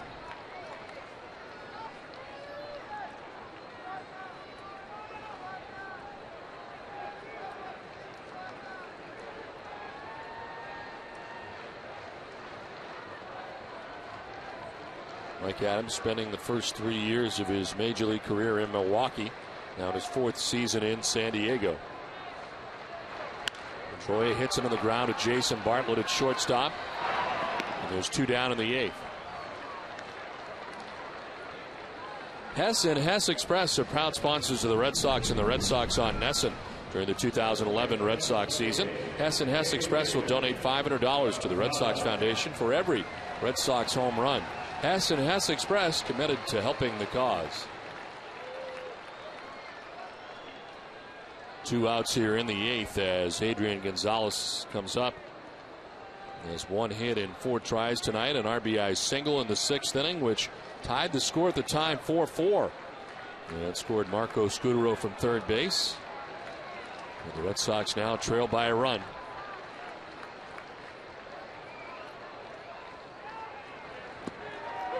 Take strike one. Heath Bell is starting to warm up in the pen. Padres closer.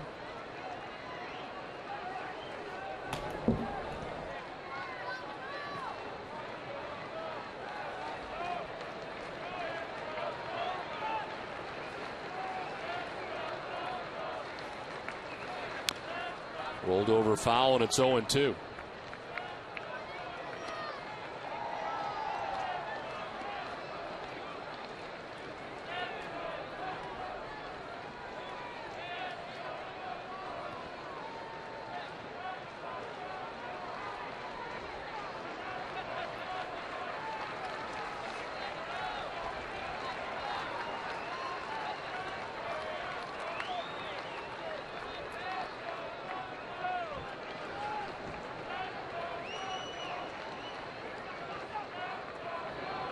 Breaking ball fools Gonzalez. He strikes out. Got away briefly from Hundley, who throws him out and ends the inning. Mike Adams impressive in the inning. 5-4, Padres have the lead.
Lesson is brought to you by Southwest Airlines, Sullivan Tire, Dunkin' Donuts, and by Kia.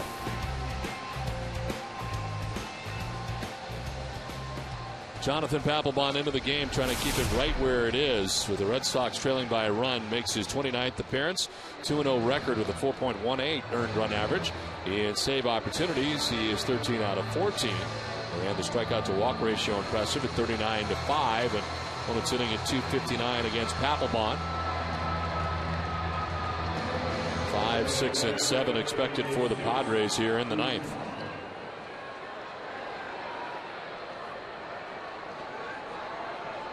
Jesus Guzman to lead it off, a double in the 7th inning.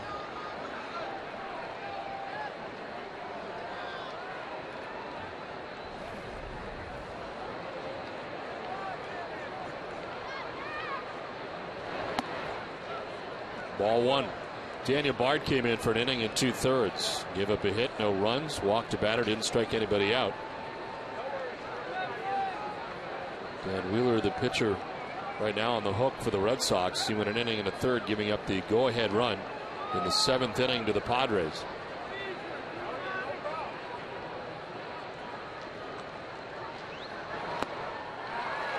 Late on the fastball is Guzman. 95 on the fastball for Papelbon. Papelbon well rested, and the fastball looks well rested right there at 95 miles an hour.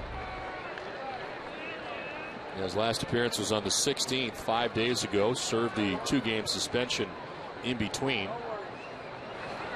And there's strike 2, 1-2. Drops the slider on Guzman.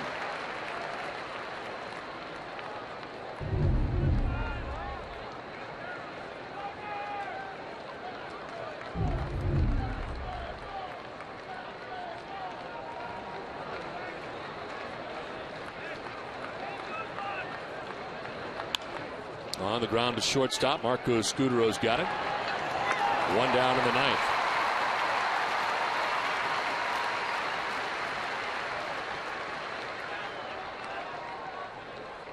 Don't forget, coming up immediately after the game, to stay with us for WB Mason Extra Innings Live. It's all the post-game coverage you'll need right here on NESN.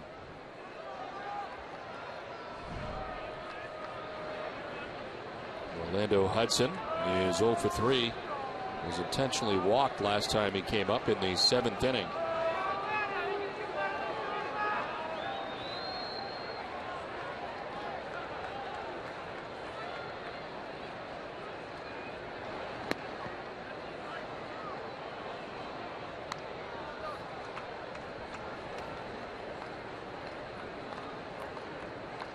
For 3 in his career against Papelbon with a strikeout.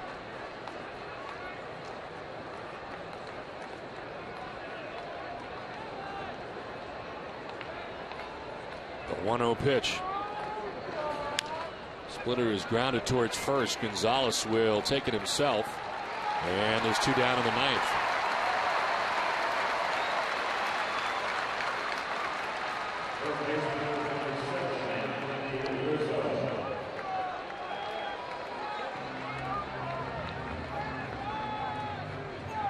Red Sox in the bottom of the 9th inning will have Youkilis, Ortiz, and Drew expected in the inning. And Heath Bell, the closer for the Padres, getting ready out in the pen.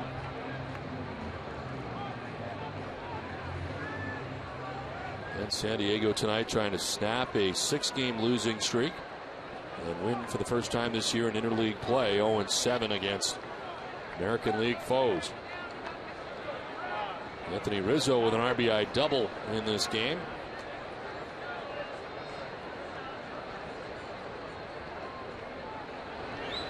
It's outside, ball 1.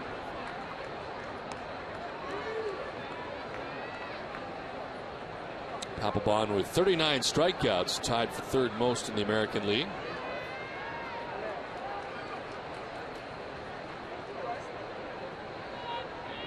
Trying to come in on Rizzo. And they do and miss. 2-0.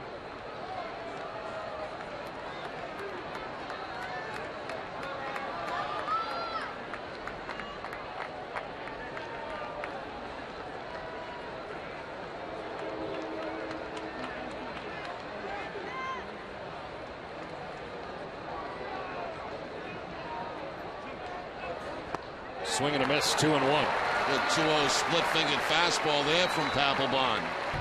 Rizzo sitting all over the fastball, does not get it, gets the splitter. You see the rotation on the split-fingered fastball and the drop at the end.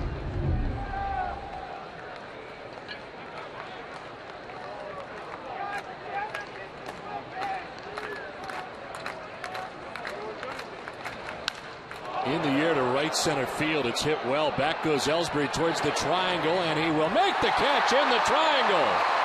Went a long way to retrieve that. Does back by the 420 marker. It's 5-4 Padres.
Back up the middle in the 3rd inning, and another single up the middle.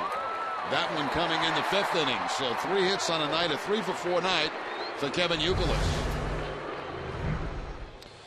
So it'll be Youkilis, Ortiz, and Drew to face the closer for the San Diego Padres. Heath Bell is in the game at first. In right field is Will Venable coming in for defensive purposes as Denorfia moves from right field to left field.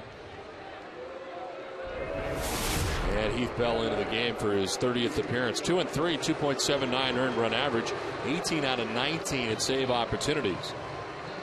11 walks to 23 Ks, and opponents hitting at .210 against him.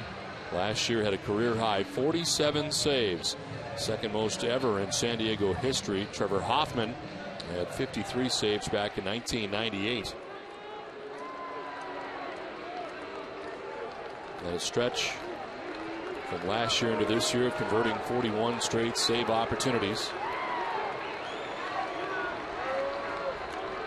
He's been the closer in San Diego since 2009.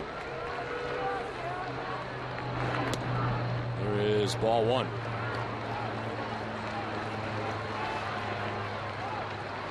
Youkilis with a double, a single, and another single before popping out in the 6th inning. A 3-for-4 night.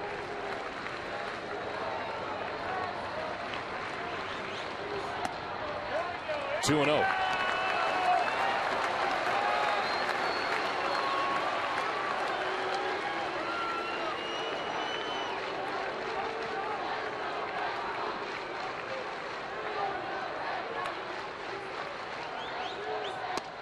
There's a strike, 2-1.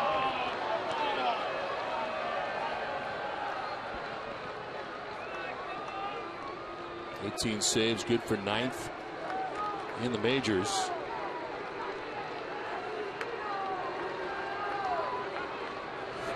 Youkilis fouling it off, 2-2. Well, Jacoby Ellsbury making a great catch, going way back to that 420 sign.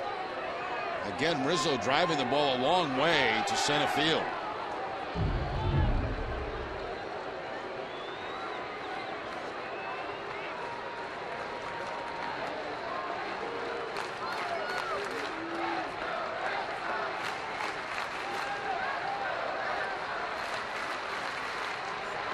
Youkilis on a ball in the dirt did not go, says Alfonso Marquez, and the at-bat will continue.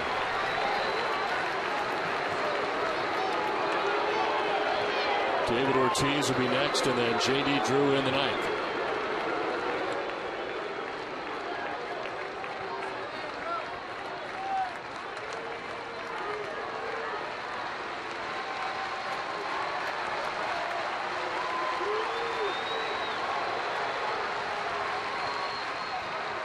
Bell backs off.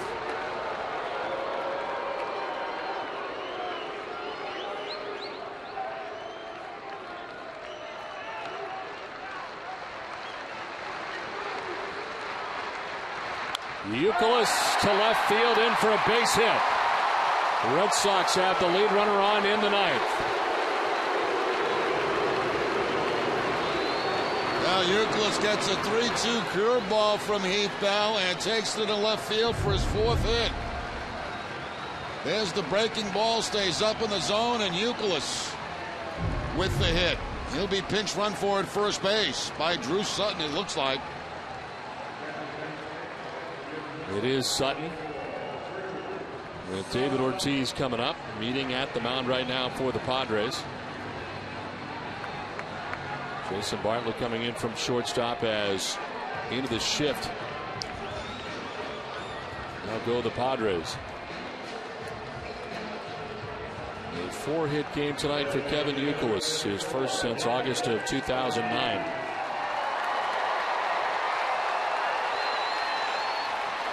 David Ortiz is 0 for 4 in the game tonight. First to check on Sutton, who dives back to the bag.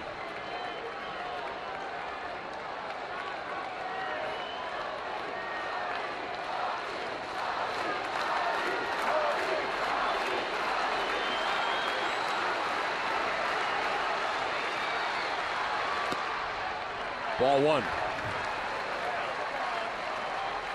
David Ortiz 0 for 1 against Bell in his career.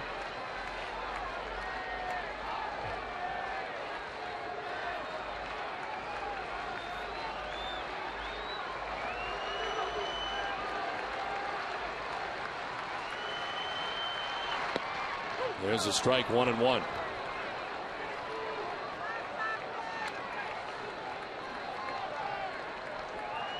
'18 career walk-off hits, 11 of them have been home runs. Includes his incredible work in the postseason. Batting here with Drew Sutton at first base. Nobody out in the ninth, and the Red Sox trailing by a run.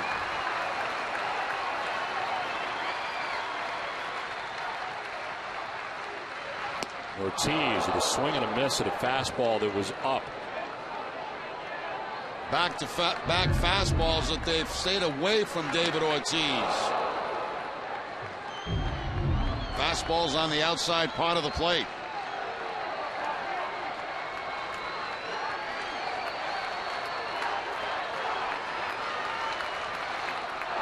Sutton diving back again.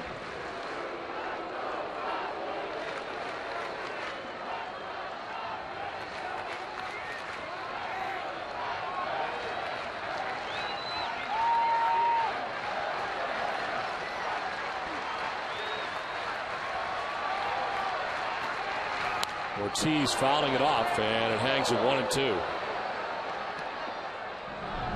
A reminder to stay with us for Granite City Electric Red Sox final. Complete post-game coverage coming up.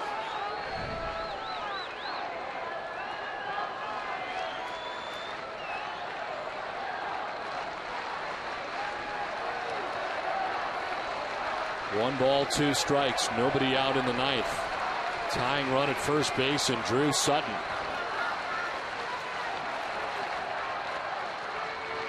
Ortiz hits one on the ground. Headley will flip to second for 1, on to first for 2. And a double play quiets this Fenway crowd. 2 down in the ninth.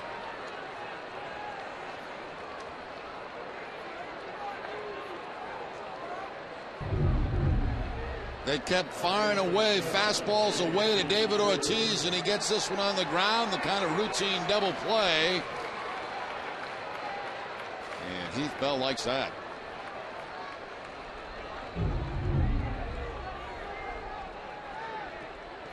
So now it is J.D. Drew.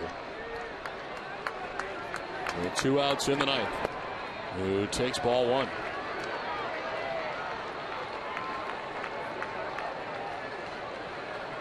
Drew is 1 for 1 in his career against Bell.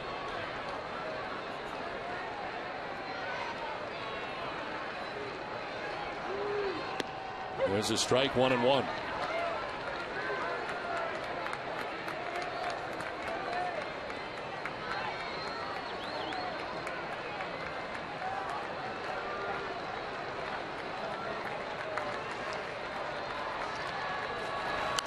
Drew fouls it off, and it's 1-2.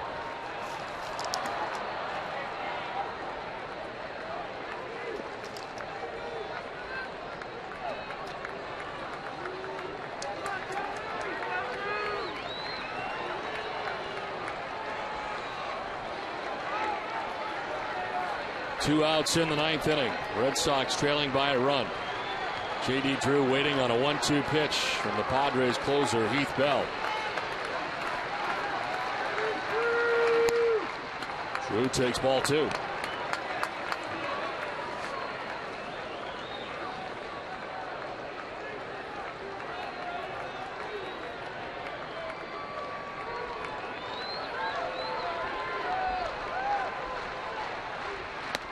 J.D. Drew strikes out, and the San Diego Padres are able to hold on to beat the Red Sox in Game 2 of the series.